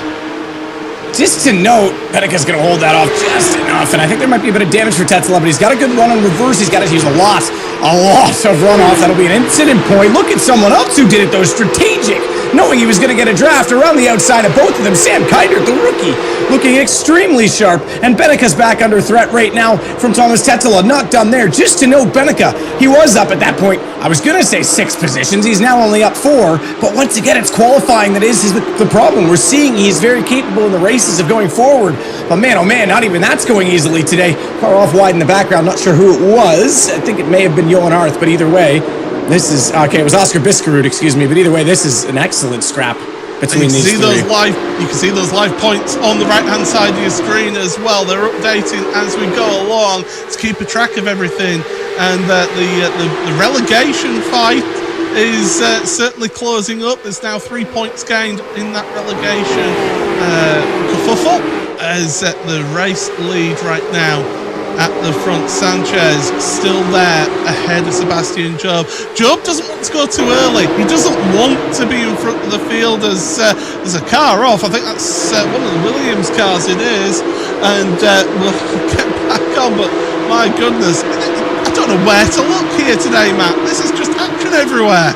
It's awesome. I mean, you said it. We knew we were in for something special at Spa, but it's also crunch time. I think the intensity has gone full Spinal Tap right now because it's on to 11. You need points at this point. You can't rest. Consistency has been great, and that's fine if you're Diogo Pinto, who's sitting in 5th place yet again. Another remarkable, consistent position for him to find himself in, unsuspectingly staying out of trouble. But guys like Sebastian, guys like Alejandro Sanchez, who are down in 11th, they can't rest on their laurels. Everyone's got to be gunning for it. They certainly are. Cooper Webster getting the fastest lap of the race so far in this one as they come out of La Source, plunge downhill. Let's have a look at the Vodafone replay then. This is the race lead. There you see circled was Alejandro Sanchez. Pulls out to the outside of lap 1. He knew that he had to get it done on lap 1. Around the outside is a viable option, and it is a legitimate play around Le Combe into Malmedy. Back to live pictures, and we got a car upside down. Car upside down, that was Matti Seppala who was upside down. Meanwhile, at the front, Sebastian Job moves to the head of your field. Sanchez just slips in between him and Charlie Collins. Collins needs a good result here this week. We said that he needs to really start that charge for a championship right now. But Sanchez to 2nd place. Job, he's trying to stamp his authority on this race. Absolutely is. He wants to get back to the front. It's interesting. He wants to. Obviously, he feels he's got pace. He feels he has something in that setup that's going to allow the tires to hold on without the benefit of the draft. So he goes early, gets it done. Obviously, with the draft being so strong, the other aspect of that is you know that other people are going to be playing leapfrog behind you. So being in 1st means you might only lose 1 and go down to 2nd. If you go down to 3rd and 4th, it's going to be a lot harder. Here is the car on our roof. 2 rookies going at it. Matthias Simpola into Eau Rouge. Yeah, aero wash. Got a little bit too close. I don't know if he had to check up or get out of the throttle, but then, unfortunately, yeah, that's a very high-speed incident. He did well to keep it from coming back onto the track, though, to be fair. He did well. It doesn't exactly roll forward when it's on its roof, does it, Paul? No, absolutely. But Job, 0.3 of a second lead over Sanchez. I was going to point out track conditions out there. It's nice and cool air temperature, 19 degrees Celsius. The track temperature is 31.7. So it's not the hottest of tracks out there. These drivers can push these tyres here in this race, and they can really gun it in this one. Out of the chicane once again. Sanchez now, though, he won't be panicking too much. He's in that place. Meanwhile, speaking of places, Marino Sarica in the middle of his screen right now, 17th place in this race, and he has lost places in terms of the championship points. 3 points lost compared to the 15 points he had going into this race for that battle for relegation.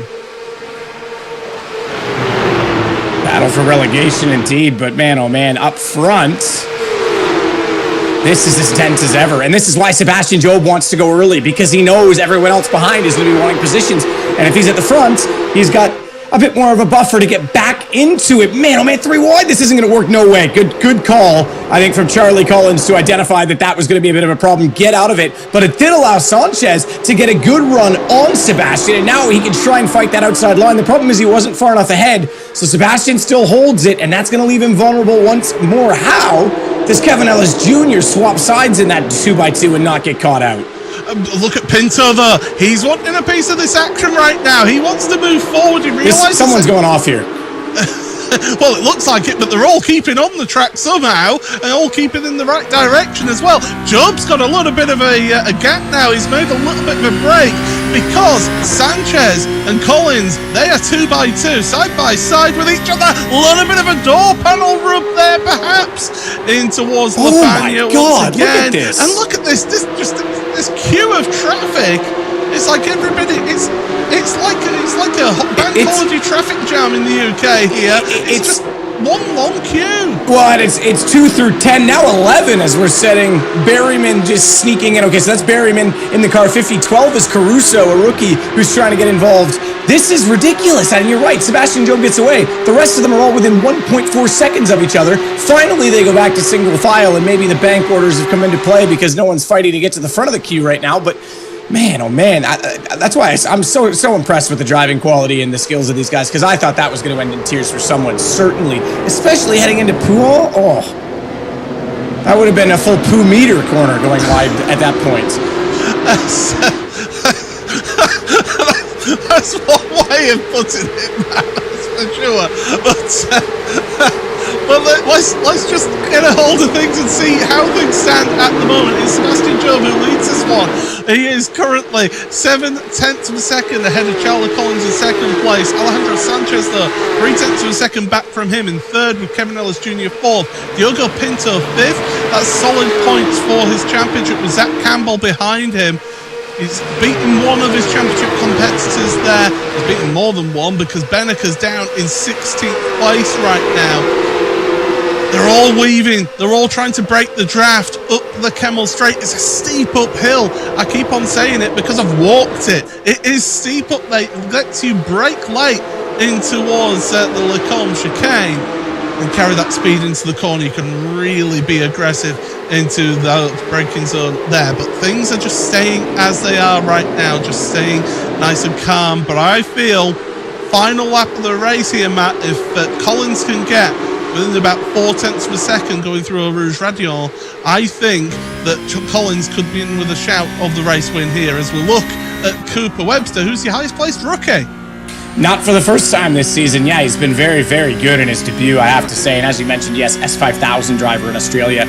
He is more than capable, but even missing Silverstone round due to those real-life obligations, he still has double that of any other rookie in the championship right now at 164 versus Oscar Biscarud, the youngest guy in the championship, at 83. So, yeah, it's a pretty remarkable season that he's having in that Red Bull, the Oracle Red Bull car, and definitely still a factor at 10th position in the championship.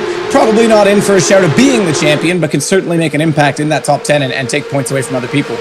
Yeah, he can definitely have a say in how this championship pans out towards the end of the season. Through Blanchimont, once again, these drivers on the ragged edge of adhesion through there, really pushing their cars to the limit into the braking zone for the chicane. Everybody's staying line astern right now, but look at this. Jeremy Bootsloot, who had a really good first part to the season, has dropped off a little bit in form this second part of the season, but he's currently in 8th place and crucial in this race. That is the reverse grid pole position. He's got Jamie Fluke behind him, but to help him, he's got the slipstream of Cooper Webster in front. So Bootsloot right now looking for pole position in the feature race here today, but through Eau Rouge Radion for the final time in the sprint race. They really cut the chicane, really cut the curb up there.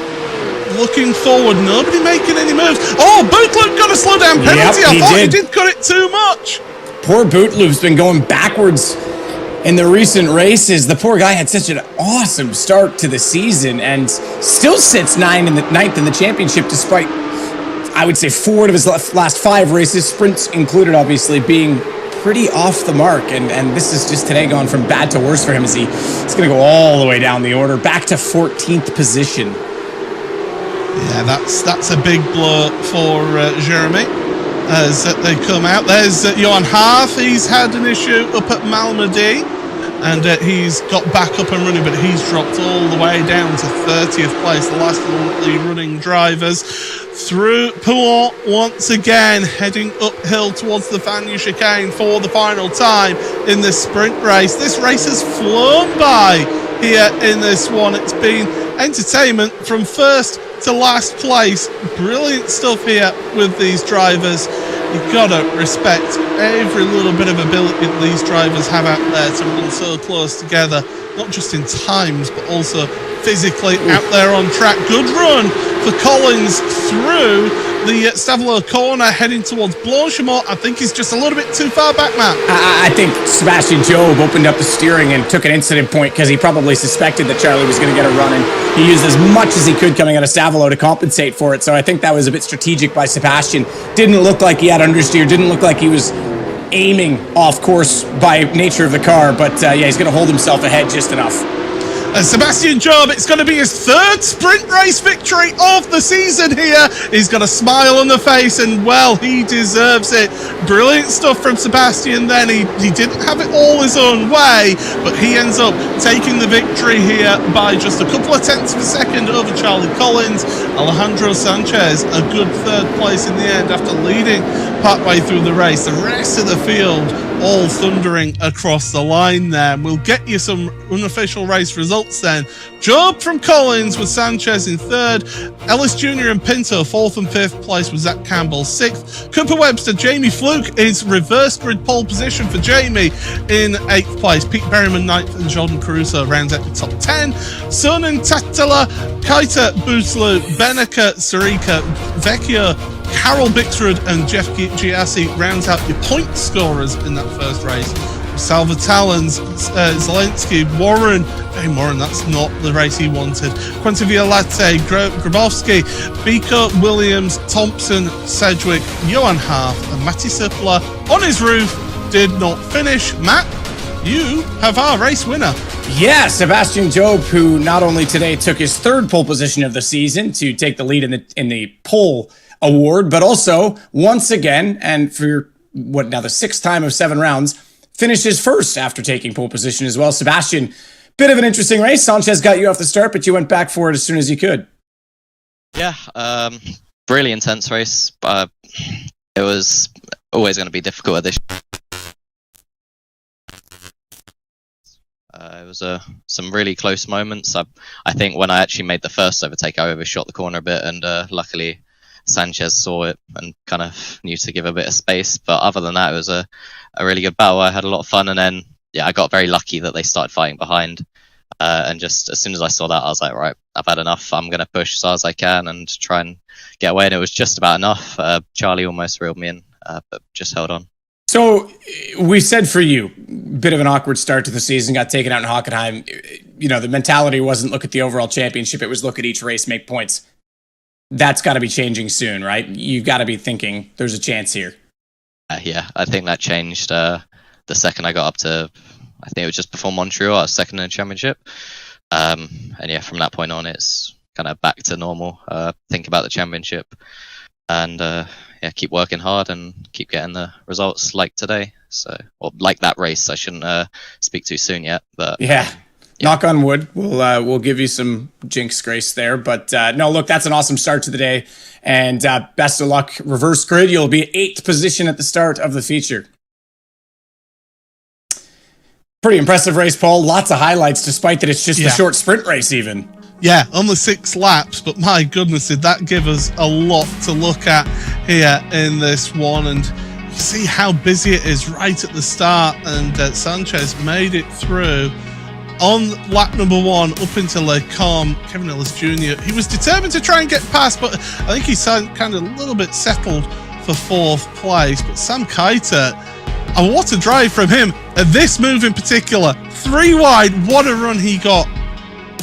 Yeah, he saw that one coming. He saw that they were going to be, both losing pace out. Eau Rouge having just sorted themselves out prior. There you go. There's the look, right? They're overlapping each other almost up the hill, and Radillon, he just saw it coming. This was a huge moment for Sipola. Obviously, yeah, this would be a very scary incident in any situation. And got in behind, lost the aerodynamics, didn't know if he lifted the throttle or not, but lifting at that point, you're just done for. And a bit of a battle further down, a bit of an argument between Graham Carroll as we saw some shuffling and some argy-bargy, but yeah, good win, Sebastian Job. All but one race this year has the pole sitter won the sprint, and I know that means the sprint is worth 25, and now he had 10, so he's got a 35-point total for the day. That's excellent, but now he has to start out in 8th position. Diogo Pinto will be up in 3rd, and if it finished that way, that's 40 points for Pinto on that alone, and 8th would be 26, so it almost neutralizes. So Sebastian still has a job to do of going forward in this feature. Yeah, he does need to move forward in this one. And speaking of moving forward, this is exactly where he needs to do it. Spa-Francorchamps in Stavola's nearest town to this track, 7 kilometers in length, 19 corners. The undulation, the elevation is absolutely incredible around here. If you ever want a workout, go walk a lap around at Spa-Francorchamps, I can tell you that. But points after that sprint race, this is where we start looking at things of 14 points now is the gap between Pinto and Job. That is getting closer. Yeah, that is very close indeed. Benica is down positions. In fact, Jamie Fluke jumping ahead of him now in the championship once again. It's qualifying for Maximilian Benica that's been costing him out so much in this season. Dane Warren's up a few spots from the start of... I take that back, excuse me. He was 8th coming into this. I thought he was down in 10th, but looking pretty comfortably still inside that top 10. Cooper Webster as well, our leading rookie. We just talked about that. 178 now for him. But Pinto, Job, and Ellis Jr. are starting to become our focus. Zach Campbell with a chance if there's dramas, maybe.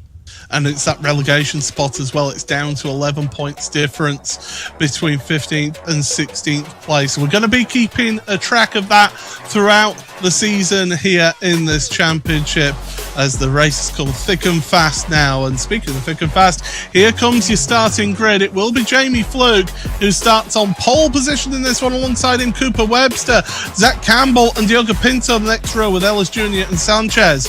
Row number 4 then is the front 2 from that sprint race, Collins and Job, Berryman and Caruso with Soenen and Tetela. Rest of your grid then, Kiter and Boothler, Benica, Sarika, Vecchio and Carroll. Oscar Bixrud and Giassi round out the top 20. Some of those names further down, Dane Warren down on row number 12. That is crucial. He needs to move forward. Johan Hart all the way towards the back of your field. So he did not have a good day. Neither did that man either. Matty Sipola facing upside down. But we're getting ready for the start of the feature race in the Porsche Tag Heuer Esports Supercup. 12 laps of action here at Spa-Francorchamps. And these drivers, the revs are rising. We're getting ready for the start of this one. Look to Barney, the green flag is in the air, away we go for the feature race. It's a good start from the front row for Jamie Fluke and Cooper Webster in towards La Source. Cooper Webster's going for the lead, the 3 wide further down in your order through La Source, then plunge downhill, cold tyres, there's a bit car around, Bico's around in the back of your field, one with Cedric and Sipola, but still, they're going 3 wide further back in your mid-pack as they're heading through a Rouge Radio. That's not clever. It's so tense right now. That is so tense. I think we saw a car maybe. Yep, absolutely. Massive accident in the background. Didn't catch who it was. It is Graham Carroll, and he was involved in the incident earlier on with Bico as well as they came out of La Source. So Graham has been pushed out wide in that 3 wide incident at Eau Rouge. Just not the place for it on the circuit. Massive incident from him. And meanwhile, it's not done there. There's still 3 wide, Paul. Oh, there's shenanigans going on in the background. Josh Thompson and Dane Warren. Dane Warren is in the roll. He is out of this race. Josh Thompson, he had contact going into the chicane there. So don't know what's happened there. I'm sure we'll get a look at that one later on. But it's Jamie Fluke who leads from Zach Campbell. Former teammates, those two. Well, they're now against each other here in this race with Pinto. Look at that. P3 for Pinto. That's crucial because he's got ahead of Webster. And that's meant that he's got a little bit of a gap between himself and Ellis Jr. Job's up a place, up to 7th. I was about to say this could be the best chance for a rookie victory all season. We saw Cooper Webster was quick in qualifying. We knew he did well in the first race, but now reverse grid front row. But he's lost positions early on. He's going to have to get on with it if he wants to get back to where the front 12 laps only around here. I say that because it is not that many when you consider the amount of drafting and all of the overtaking opportunities. That is very, very wide. Zach Campbell, not, I don't think slowdown out there. I don't think that position of the track gives you one, but certainly not where he's going to want to keep placing that car, because even though it runs wide, you can get on the throttle, it still makes the track considerably longer being out there. I think Job and Charlie Collins are still duking it out there on track, and there's Jordan Caruso involved in that battle pack as well. As we've got cars around, and Charlie Collins is plunging down the standings there. He's got significant damage to his car. Oh. He was racing. Well, Sebastian Job's in 13th as well. Yeah. So yeah, he's fallen down the order. There has been drama. Berryman, Job, and you're right. There's a bunch of people sliding down on this. Johan Hart's already showing red as well. Dane Warren, we saw him going to the wall. Graham Carroll, Josh Thompson, they're all out. But there's a number of drivers, Charlie Collins, that have lost positions. We've got a million replays to go through, Paul, and this is already. And look at the damage as well in the front of Peter Berryman. Job's going to be feeling the damage on his car as well. Here's what happened then at Le Combe. This is at the start. So this is Josh Thompson that we looked at. He's going into the chicane. He's moving across. And then 3 wide. It just does not work. Bang. Into the side of Johan Harf. He's tried to come back across. And innocent party in that one was Dane Warren. Yeah, unfortunately Dane Warren was. I think there could have been more done from Josh Thompson. Maybe if he's a little more aware. The asphalt he can use to protect himself. This was a ruse, and Carroll just turned in too early. Didn't get the overlap, maybe expecting the other car to back out, kind of play a game of chicken it with the fastest and most crazy corner you could possibly imagine, and it's going to cost him. There's damage on the front of Sebastian Job's car, Paul. This is going to be a massive factor because he's not going to have the straight line speed. He's already lost a further position at this point in time as well, and it's thankfully behind him Peter Berryman that also has damage and can hold up the queue a bit because he needs to get back into a rhythm, get those tires hot, but Bixerud's gone by as well. Yeah, this is not looking good for Sebastian Job after that race win in the sprint race. Let's not forget that. You know, he's gone from a race win. And look at the gap. 5th down to 6th. It's a big, big gap between them. And Sanchez, he's pulled over the road. He's out. He's done. He's not. That car doesn't look like it's going to fire again. I think he's out of this race. Sanchez, oh no. He went from nearly winning the first race, finishes 3rd at the end, except not finishing. Look at the live points. Pinto's about to take another massive chunk out of the field. We mentioned before this coming in provisionally based on the sprint race. It was down to 14. It's going to go back to 36 if they were to finish right now. That's a huge win for Pinto on the weekend. Yeah, that's massive for Pinto, and I think, you know, even if it's just a podium here for him, you know, he is getting himself some good points. He's currently ahead of Kevin Ellis Jr., who is crucial for them. Look at that fastest lap of the race as well for Pinto. You do not get a point for fastest lap as a Pinto now trying to make some moves on Zach Campbell. But here's what happened between Job and Charlie Collins. So side by side into chicane. So you know what? It was unfortunately Alejandro Sanchez that started the whole thing. And then Berryman. Yeah, Berryman gets into the back as well of Sebastian Job, who I think got queued up and stacked up based on at the apex, Sanchez rejoining and having a very, very tight entry angle and therefore caught him out a bit. So he just kind of got bumped around and bullied, did Sebastian Job. He's a small dude, but he would have felt picked on in that situation as he got hit by everyone except for anything that was his own fault. So very unfortunate for him. Yeah, that is wrong place at the wrong time, unfortunately. And this is what you can get, isn't it? With that inverted grid, you're in and about that pack of cars. Okay, you're not in the mid pack, but you're still in that big race there. And one little mistake and it can cost you big time. Relegation again. Marina Sorica has got forward in this. P8 in the race has jumped up there for him the live points to P14. Graham Carroll, 15th place right now. Out of this race after that absolutely acrobatic attempt at aviation. I think he's probably better to keep all four on the ground as Graham Carroll because he's fast when everything's going well, but not the season for him. He is in a position of relegation. That would be massive for Graham Carroll to have to requalify because I'm not sure his approach to that. He's been so comfortably in this series since the beginning of it, since its inception. That's a whole new world for him. Yeah, and it's not easy to qualify. We saw that with Contender Series, how that was. Thomas Tettler as well, he's dropped down a lot of points off of that race against relegation.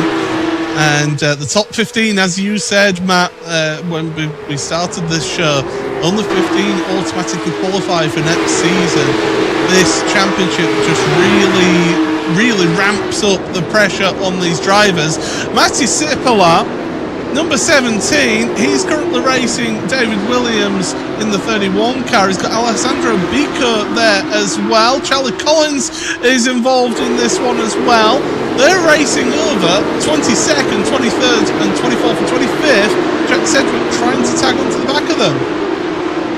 Trying to. I mean, damage is a massive factor. You talk about front runners being consistently up there. Sure, they might have a 1% advantage over other people and other drivers in this field. That's how close they are. So you take away 1 or 2% of speed and pace with a bit of damage, it's suddenly you're just a target for everyone. So qualifying was so close, the lap times, you just can't afford anything to slow you down. And we're still only a third of the way into this race, Paul, and we're seeing too many guys that are going to be struggling to go forward. I mean, Sebastian Job, I think he does well to even hold on to 12th position. Fortunately, Peter Berryman's behind him. Benica as well. Those guys all suffering damage.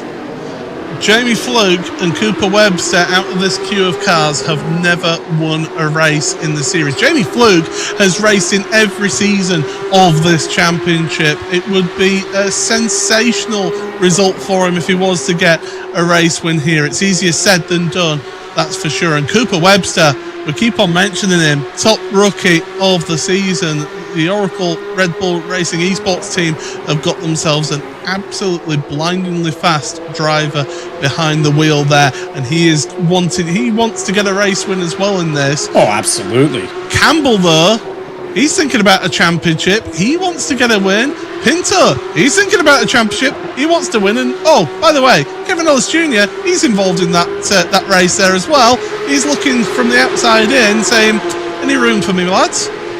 Yeah, Keji's going to look edgy to try and get some moves done here, no question about it. Those blue wheels might look pretty, but they're going to be fierce in this race. No question, he's going to take advantage of every draft he can get, every opportunity made, especially now that he's got a bit of a buffer behind him. 3.4 seconds is the gap to the next placed car, which is also a rookie, by the way, Jordan Caruso. We've interviewed him mid-race before from DNFs and problems and all sorts of situations, and it just never seems to go his way. Well, today's looking much, much better. So a couple of Australians, again, in this series looking pretty sharp. Yeah, they are. They're looking really good in this race. As you say, Caruso 6th place. We've got racing going on. Sam Keiter, Gianni Vecchio as well. Somebody who's very experienced in this one. Oscar Bixrud, the youngest driver in the series, in that 11th place. And Sebastian Job is hanging on. He's hanging on all that he can in this race to try and just get whatever points he can regain out of this one. It's a recovery drive now for him. Recovery indeed. Driver slow on the right side. Johnny Vecchio just got a slowdown penalty. So that was his Porsche 24 Team Redline car that was just going the wrong way in the order. Slowly down the Kemmel Straight. Probably the worst place you'd have to go slowly. And Oscar Bisker not done there. He's going to go one further position forward as he gets a job done. And Sebastian Job's holding on to this. Sam Keiter at the next in front of him. Job up to 11th as a result of that slowdown for Vecchio. So every little bit counts for Sebastian. Certainly does as they move forward then. That's extra points in the bag for Sebastian Job in this one as he tries to recover here. Somebody, unfortunately, Matt, that we are going to speak to is one driver who's out of this race, Johan Hart. Yeah, Johan, obviously there's been an absolute plethora of incidents and action in this race. so much that it was almost impossible to follow it all at the start. We had about 17 replays to look through, but what happened from your perspective? Well, on the run down to Lacombe, I made it 4 wide on the very outside, going a bit through the grass, then it calmed down a bit and we were 3 wide, and then the 2 guys on the inside just made contact, and well, that was the end for me. The steering was bent, so well, tried to keep going for the Leo straight after Lacombe, but then sweat was on, so decided to park it. Yeah, and it's difficult because, like you say, we saw the draft 4 wide. You had 2 on the grass, but you were clearly back on the circuit into the braking point, in full control of the car. And at that point, did you feel maybe that there was a bit careless on the right side of you that caused that, or you know, maybe you saw it coming? I don't know. You know, they had space between their cars, so yeah, it's unfortunate. It's online racing. Gotcha. Understood. Well, it's sad to see you out of this race, and it's been an up and down, I guess, sort of championship for you this year, but we wish you the best of luck in the next 3 rounds. Thank you, monsieur. Yeah, a bit unfortunate for him. We did see it, Paul. I mean, look, I know people say track limits. If you want to put 2 wheels on the grass on a straightaway, credit to you. Let those big balls motivate you straight by everyone else, because that's, it's a risk he's willing to take, and he got the job done. And I thought he was in a great position. Yeah, unfortunate that he just goes Constantina'd by the other 2 and pinballed off. And that was obviously the incident for those watching that took out Dane Warren and had him rejoining and smoke Peter Berryman as well in that, or excuse me, to take out Josh Thompson in that. So a bit of an unfortunate situation all around for those 3 guys.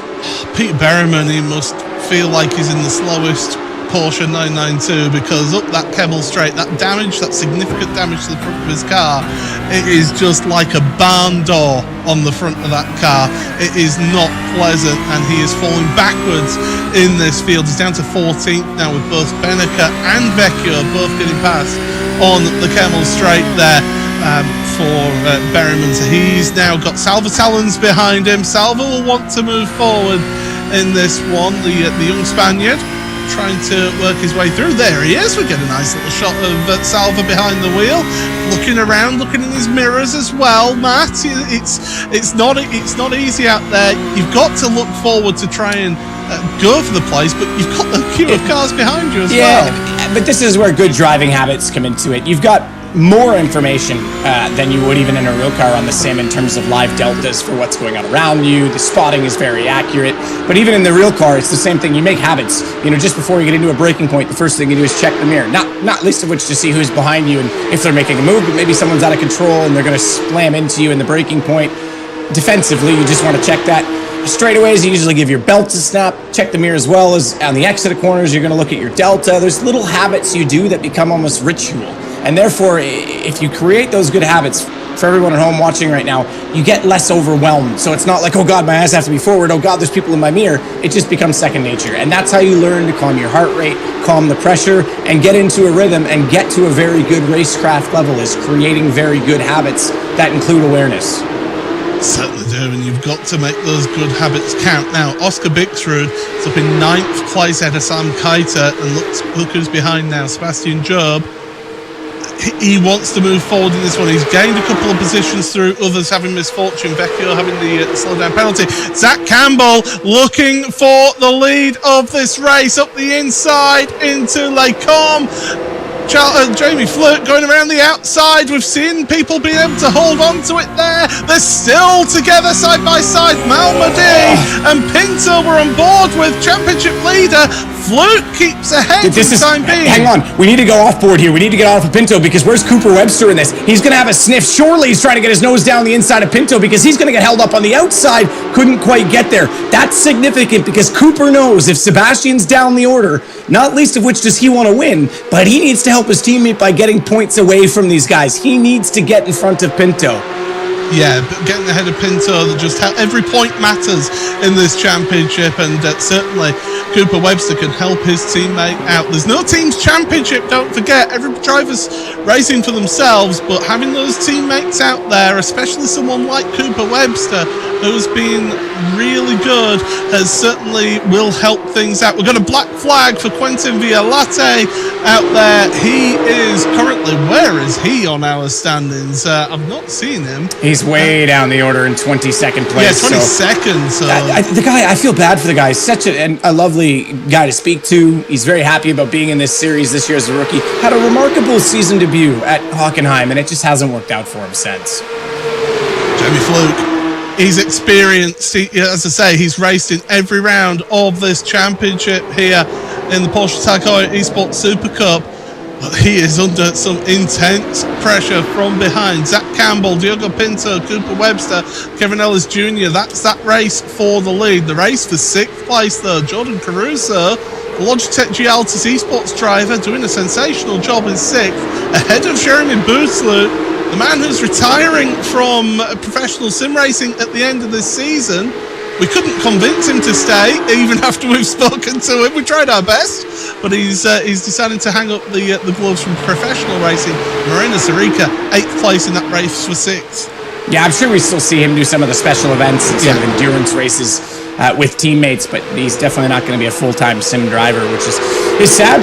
He's definitely been someone that we've enjoyed watching over the last few seasons. He's done a lot within the sim world, and at least by his words, he's not moving on from sim entirely. He's going to be involved still within sim racing in a different capacity, so that's pretty great to see as well. But yeah, keep your eyes forward on this one. 5 laps to go, and it seems to start to heat up now. I mean, I mentioned it. There's a bit of a gap behind Kevin Ellis Jr. right now. It has come down a little bit.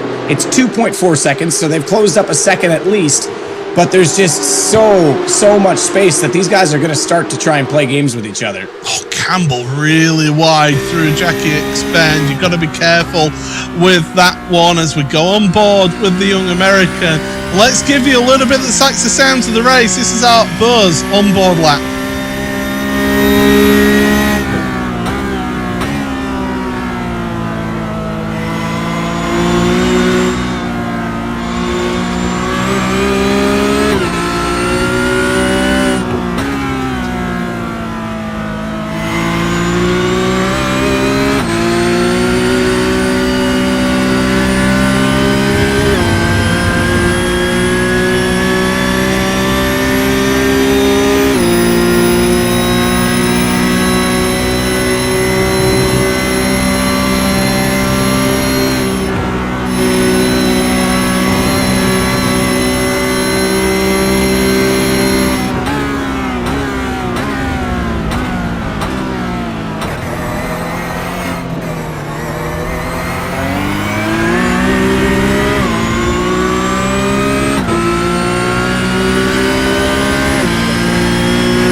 There we go then, a little bit of the sights and sounds of what was going on there in this race. It is Jamie Fluke trying to break that slipstream, but Zach Campbell has got the run through Radion in towards Les Combes. Once again, they're almost leaning on each other through Les Combes. This is really tense at the front of the field. A little bit of a rub there between the two of them. Jamie Fluke is off into the kitty litter at Malmedy. He holds onto it for the time being, but Campbell to the front of your field right now.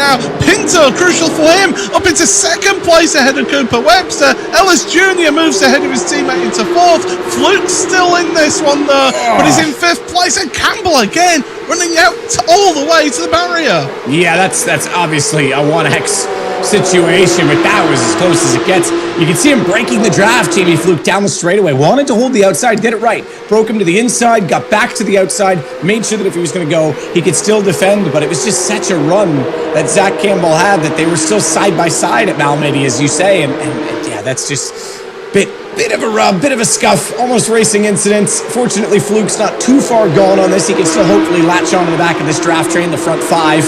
But Zach Campbell looking in a lovely spot right now. Diogo Pinto is going to be smiling all the way to the bank right now in terms of his points if he can continue this on. first, second, and fourth in the championship are currently first. Currently, Zach Campbell's fourth in the championship in first. You got Diogo Pinto in the lead in the championship in second. And you got Kevin Ellis Jr. second place in the championship, fourth place in this line of traffic. Zach Campbell now, though, he's gone to the front of this field with that move. He's got now the difficult task of keeping championship leader Diogo Pinto behind. If I'm Pinto, I'm wanting to just hang back for a little bit, but I don't know whether you can afford to do that, as we're looking further down the field at Beneke in 12th place. He's just ahead of Sam Keiter, who has actually dropped down. Sebastian Job, worth pointing out, 10th place now. Yeah, he has gotten forward. One lap ago, this group was pretty dramatic, as we're going to look back at the replay of this entire situation. Max Beneke on the outside, 3 wide. Sebastian Job's the one in the middle. You just mentioned he's up to 10th. This is quite a bit of the way to do it. I've got huge news. We've just got a slowdown penalty for Diogo Pinto. Finally, he gets caught out with some bad luck because he's been so good and so consistent. Not only does that drop him out of that front 5, it puts him all the way down to the order to 7th. Oh, Smile is revoked. He's going to be furious that the bank was closed because he had a good chance to score points and put them into his account. Now he's in recovery mode. Kevin Ellis Jr., 3rd place. Zach Campbell in 1st right now. And Sebastian Job's only 3 positions behind. This is just... what a championship. The day that Pinto could have really capitalised on an issue for Sebastian Job in this one to really cement himself at the front of the championship. Little mistake, and I'm guessing this is over the top of the hill at Radion. We'll have a look at it in just a second time, because here's the Vodafone replay. On board, look at Zach Campbell. He looks like he's going for the endurance pit lane. Here we go then, into a Rouge, and it's going to be over the top of the hill at Radion. Little lift, mid-corner. He just got a lot of it there. I think he had a bit of a slide going in through the early part of the corner and just couldn't do anything about it. You can see he immediately gets out of the throttle. He has to with that slowdown. Cooper Webster, 2nd position right now. The rookie looking for the first rookie victory this season. And man, oh man, is he ever on for one right now. He's all over the back of Zach Campbell. 3 laps to go. That championship, look at those live points. The top 2 now, 9 points as things stand between Ellis Jr. and Diogo Pinto. Ellis Jr., 3rd in queue right here now. It's going to be 2 to go at the line here, Matt. I don't know about you, but I'm feeling a little bit anxious about this. Oh, I'm loving it. Look, I don't have to be anxious. I'm not in the car. I get to sit here, talk about it. These guys have to do all the hard work right now. They're fighting for their lives right now. It's incredible that we're seeing just such a great drive from guys like Cooper Webster and all this. Zach Campbell, again, he's very unsuspecting, very calm. He's able to last in these longer feature races because he's so good at handling and holding on to the car. But here we go. This draft is everything. Cooper Webster's on one, and he knows that Kevin Ellis Jr. is right there knocking on the door if he can't get it done. Well, Cooper Webster, he's experienced the Conrad Straight in the F5000, the way you could get an incredible tour, but the Kemmel Straight here in Spa-Francorchamps, you cannot. When Zach Campbell was weaving around the straight, I can tell you, as we're on board with Kevin Ellis Jr., Diogo Pinto on our timing tower, left-hand side, upper place, up into 6th place right now. That'll help his championship. But Kevin Ellis Jr., 3rd in line right now. Currently 2nd in the championship. He wants to move forward in this, and the crucial thing is we've got about a lap and a half here, Matt. When does Ellis Jr. start making some moves? Wow, first chance he gets. If he can get them done, you're absolutely right. I mean, if there's too much risk to it, maybe he doesn't, because he is in the position to capitalize the most right now of anyone. But if he's going to go, it's first chance he gets, because you go, I'd say, as you say, a lap and a half. You've got your run to Blanchimont, maybe breaking in the chicane. La Source, you don't want to go too much and disrupt yourself, because then you're sitting up out of Eau Rouge. You'd rather be on the attack in that position. So I think if he's going to go, he's going to go now. Zach Campbell won his first ever race in the Porsche Esports Supercup at round number 3, in Interlagos. It was a feature race win for him there. Can he get a second feature race win here, or will it be a first ever feature race win for the rookie Cooper Webster? Heading towards the chicane once again. Webster's looking to the inside. He's not wanting to wait. He's trying to compromise Zach Campbell here. But here's Ellis Jr. He's joining in this race now. He's feeling the need to make some moves. The white flag is out. Barney's waving it. And we're going to go 3 wide into La Source. Cooper Webster moving one way and the other. Zach Campbell, late defense. And Kevin Ellis Jr. He can get the run he can. No, he can't. He's boxed in here. Jamie Fluke, he won't attack his teammate. I know he will do all he can. This is all about who has got. This is all about who has got the heaviest right foot. And Ellis Jr. He got out of that bottle. But Cooper Webster, it's not quite working for him at the moment, but he has got the slipstream here, Matt. That is not the position that I would have thought Webster was going to go. That was not where I thought he was going to go. He might have the slipstream, but man, look at the train behind him. And you're right, Fluke can help his teammate by. Kevin Ellis Jr. is not going to get his close up side. Oh, good braking. He made up some ground on the braking. I didn't think he was far enough alongside, and he's not. But that might be, chance gone. A little bit of a slide there for Zach Campbell. Careful with those tires, Zach, because there's still quite a long lap left ahead of you. I don't know if Cooper Webster's going to get another sniff at this. I thought he might try and be a little more patient and use the draft rather than the brakes.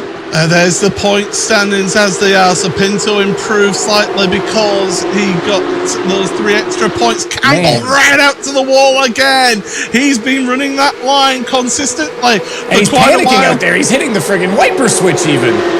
He's wanting a clear view of the final half a lap here is what Zach Campbell wants. Look at the concentration.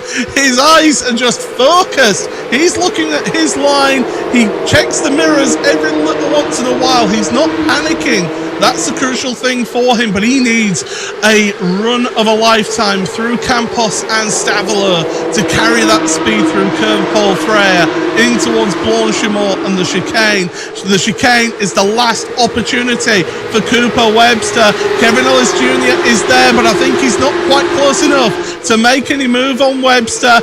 Pinto has got onto the back of Jordan Caruso as well, so Pinto can maybe sniff another position gain. It could be minimising that championship points loss, but look at Webster. We're on board with him onto the brakes now for the final time. Zach Campbell, he parks it on the apex. He's just got one corner. Get on the power, Zach. It's going to be his second feature race win in the Porsche Heuer Esports for the Super Cup for the young American.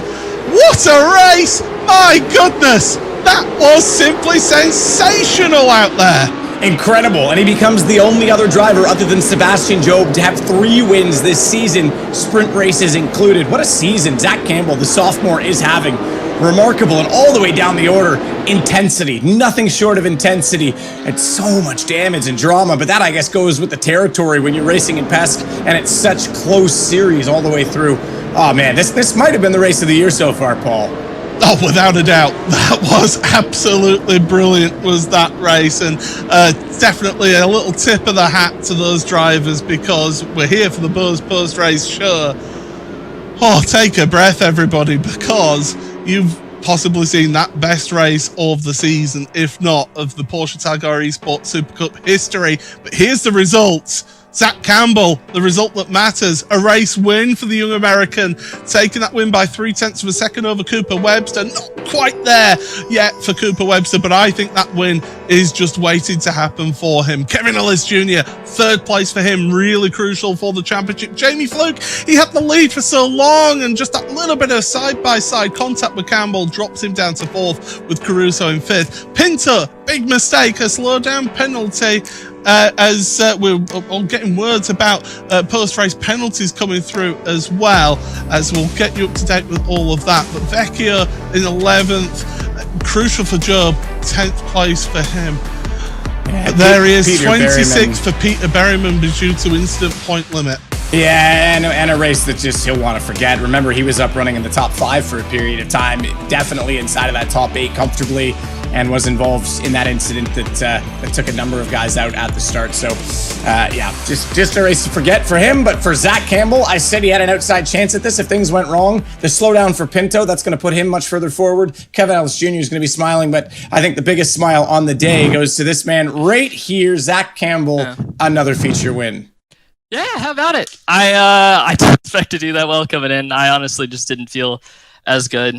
First thing that I got to say, though, that was some horrendous netcode between me and Jamie. I mean, we had maybe half a car width between us going into there, and I just hate that for him because I know it's not been a fantastic week at all for him. So I just want to go ahead and get that out of the way and say I'm gutted for him more than anything. I mean, it's really unfortunate for him, but sometimes things just kind of shake out that way. Yeah, well, he recovered to 4th, so it's not the end of the world. Doesn't get a spot on the podium per se, but for you, this now, and we were looking at the standings coming into this, and we were saying the top 3 are definitely in this. You were right there knocking on the door if people made mistakes or you could capitalize. Today you did, and now there's 3 rounds to go. Are you in this? Is this a championship focus for you? I don't know. It's hard when Diogo, Kev, Seb, and I are all scoring within 5 places of one another. I really think you got to be within 30 points with 3 rounds to go. I don't know where we're at. I haven't checked or anything. But we'll see. We'll make a run at it. It's really easy to win a title when you're winning races. So I think the goal just needs to be to win from here on out. And I mean, we'll just keep going, having battles like that. That was fantastic as well between Cooper and Kev. I mean, no other series in the world puts on races like that, and it makes me proud to be a driver in this series. Well, it makes us proud that you were so happy with another victory, and you're having such a great season. Congrats again, Zach. That's it's going to be definitely something to keep in mind as you say that point total moving forward, and you're in this race now. Yeah, thank you, man. It's been a wild season. I just got to really thank everyone at Coanda, VRS. Thank my parents. It's been something special, and so hopefully we can cap it off with 3 good runs here. Yeah, well, we look forward to seeing it. 2nd place on the day, best rookie finish of the year. Thought there was a sniff for the first ever rookie win. This is a busy man. You were driving late in the wee hours, as you are today in Australia, as well as doing, the support race for Formula One last time we were out, and now a little more focused this time around, and you're up into 2nd. Not a bad day out for you, Cooper. No, it was really, really good. I'm so stoked with that result. It's good, because I'm struggling when there's S5000 on the same weekend as PESC. It's just too much to juggle, and the biggest thing that hurts it is that these races are at 4 a.m. for me. So I wake up at 4, and you got to change your whole sleep schedule for the whole week to get it right. So when you wake up, you're ready to go, and it's really tough. But to score a result like that in a feature race that was that exciting is just awesome, and I'm super happy. Any chance that you thought you could get the lead there? And obviously you lost positions early. I'm sure that changed your strategy a bit, but what was your thinking toward the end of the race? Yeah, well, at the start of the race, I just wanted to get the best jump I could and try to get alongside Jamie into turn 1 to hopefully hold around the outside, get a better run off to turn 1 and get in front by Rouge. But I didn't do that. I then chose to try to get it side by side on the other side of turn 1. And then on the first lap, I wasn't attacking. I was kind of, on the safe side of things. And that just kind of, because everyone was in a train, it just got worse and worse. Everyone stuck their nose in. Another car stuck their nose in. There wasn't a lot I could do when I chose to just be a little bit more cautious. So I just tried to find a gap between everyone and then settle in. And then exactly what I thought would happen was with Jamie and Zach, maybe contact and Jamie would go off and I'd go through. So I didn't really want to attack Diogo because I felt like if I did, he would be really aggressive, like he did earlier in the race. So there was no point really having a go at Diogo because it would lose time to Zach and I'd have, vulnerable to Kevin behind me. So I just stayed there and then moved forwards. And then towards the end, just all came together and Diogo got the slowdown. So that worked perfectly. And then I thought, stuff it, I'll just, do my best to go for the win, and try to send it. And I did. I tried to turn 1, but Zach defended really, really late. And I'm sure it looked good on camera. It did. It looked like I wasn't sure you were going to get stopped without some smoke coming off the wheels and maybe a little bit of a help from his car in front to slow you down. But you did it. You managed to make it stick. Yeah, there's no braking markers. You never brake on that side of the track during practice. So you're just guessing. Like both of us were just guessing. So it's really good that we stayed clean. And I was thinking about sticking my nose in the last chicane as well, but it was just silly if I did that again. So was really happy with 2nd. Yeah, well, great result. You're having a heck of a season. Highest placed rookie by almost double anyone else, and extended that point total again today. So congratulations. No, thank you. Absolutely. And of course, the man you just spoke about, Kevin Ellis Jr., that was staring at the backside of that Orica Red Bull the entire race from within your Apex car and house, that lovely facility behind you, and another podium position for you. And with Diogo getting the slowdown and some good points gained in the championship. Yeah, today was really tough to manage. You know, we knew that the overtaking was obviously going to be quite tough. Although it is a bit of a draft track, there's a lot of dirt air to contend with, and the stack ups and the slow corners, especially recently, is you know, we're crashing into the back of the car that isn't actually there. So there's cushions between all the cars, and we just can't get close. So it was always going to be really tough. Had to try and manage the off tracks, obviously, at the end there as well. So you know, with obviously Jimmy getting fired off, it's a bit unfortunate. I don't think anyone did anything wrong there. I think it was just a product of what we have at the moment. And then obviously Diogo getting the slowdown, as you mentioned, was ideal. There's a bit of a check up behind me in one of the chicanes as well, which seemed to have caught Seb out. So yeah, I think all in all, it was a P4 and a P3, and then a P5 and Q. So yeah, some good points, and we'll move forward to Le Mans. Yeah, points in all three sessions. Le Mans coming up, and then obviously you've got Nürburgring in there first, though. So you got two big circuits, and Nürburgring is always nerve-wracking. But how do you fancy? I think pending, you know, provisionally, and if my math's correct, I think you're like 9 points back at this point. You've got to certainly be thinking about it. Yeah, I mean, obviously, it's nice to be in this position, but you know, we've got other things on at the moment that are kind of keeping us busy. So, you know, as nice as it is to be in this position at the moment, you know, we've just got to keep taking it race by race. You know, the results have been really good recently. The guys have done a really good job getting on top of the tires and qualifying. Obviously, it's tough to manage, but you know, I think we've got on top of it, and especially our race cars have struggled recently. We went a little bit more in a different direction for today. I felt like we really struggled in traffic quite a lot the last few rounds, and it really sort of hurt us a bit. So we changed things up a little bit for this round. It seemed to work okay. Obviously, finishing P3 is pretty good. I was able to follow close. So yeah, hopefully we can carry that into the next few rounds, as you mentioned, and we'll be there for the fight in Monza. All right. Well, we hope you are. Great job today again. Another good points total, like you say, points in all three sessions. That's got to be at least the goal. So congratulations on that. Yeah, thanks very much, guys. Wow. Well, have a look at those point standings as we go into the final three weeks of the championship, Matt, because... I was going to say my math's not quite as good as I thought. It's 12 points, but, you know, give or take 3, that's still pretty close. I mean, that is incredibly close. I mean, 31 points covering the top 4 right now. Zach Campbell said you want to be about 30 points going into the final 3 weeks. He's just about on the cusp of that. You would definitely say it's those top 4 that are looking at the possible championship. But looking further down the order, Graham Carroll is in the bubble right now with the relegation spot. Thomas Tetteler not that far behind him here, Matt. This is what looked to be a really strong start to the season for Graham has just turned into a bit of a nightmare. Yeah, and man, what a you know, we say Cooper Webster's so far ahead in the rookie standings. What a result from Jordan Caruso this weekend. He goes from 77 points to the 83 of Oscar Bixerud, but that took him from 5th in the rookie standings up to 2nd, and inside of that, well, chance to requalify. So he's in a lovely spot as a result of that. Next race. Oh, baby. You want to talk about a racetrack? We're going to the best one on the planet, in my opinion. The Nürburgring Nordschleife combined. We're doing the whole thing. All 22 point whatever kilometers, all 782 corners. It's got it all, Paul. It's about 169 corners. Yes, I think it's a little more realistic, but you know, I like to be hyperbole. This is where I really get shown up for my lack of being able to pronounce German corner names. But that is in 2 weeks' time. Then is that one? But Matt, today, I mean, you said it's possibly the best race of the season. I'm saying it's possibly the best race in the championship's history. Yeah, it was awesome. I mean, just incredible contests throughout.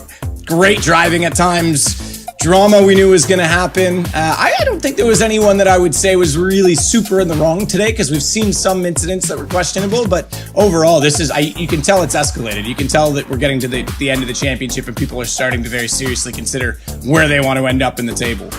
Yeah, absolutely. It's going to be intense for that championship run-in, which you will not want to miss in 2 weeks' time. But, well, from a dramatic and sensational round of action here in the Porsche Tag Heuer Esports Super Cup at Spa-Francorchamps. My name is Paul Smith. I've been joined by Matt Trivet, Seidekis, and everybody behind the scenes on the broadcast as well. Sensational job for them to capture everything that happened here. We're looking at the highlights. You could watch the whole race and that'd be the highlights of it. It's absolutely brilliant. See you in 2 weeks though at the Nürburgring. Until next time, it's goodbye.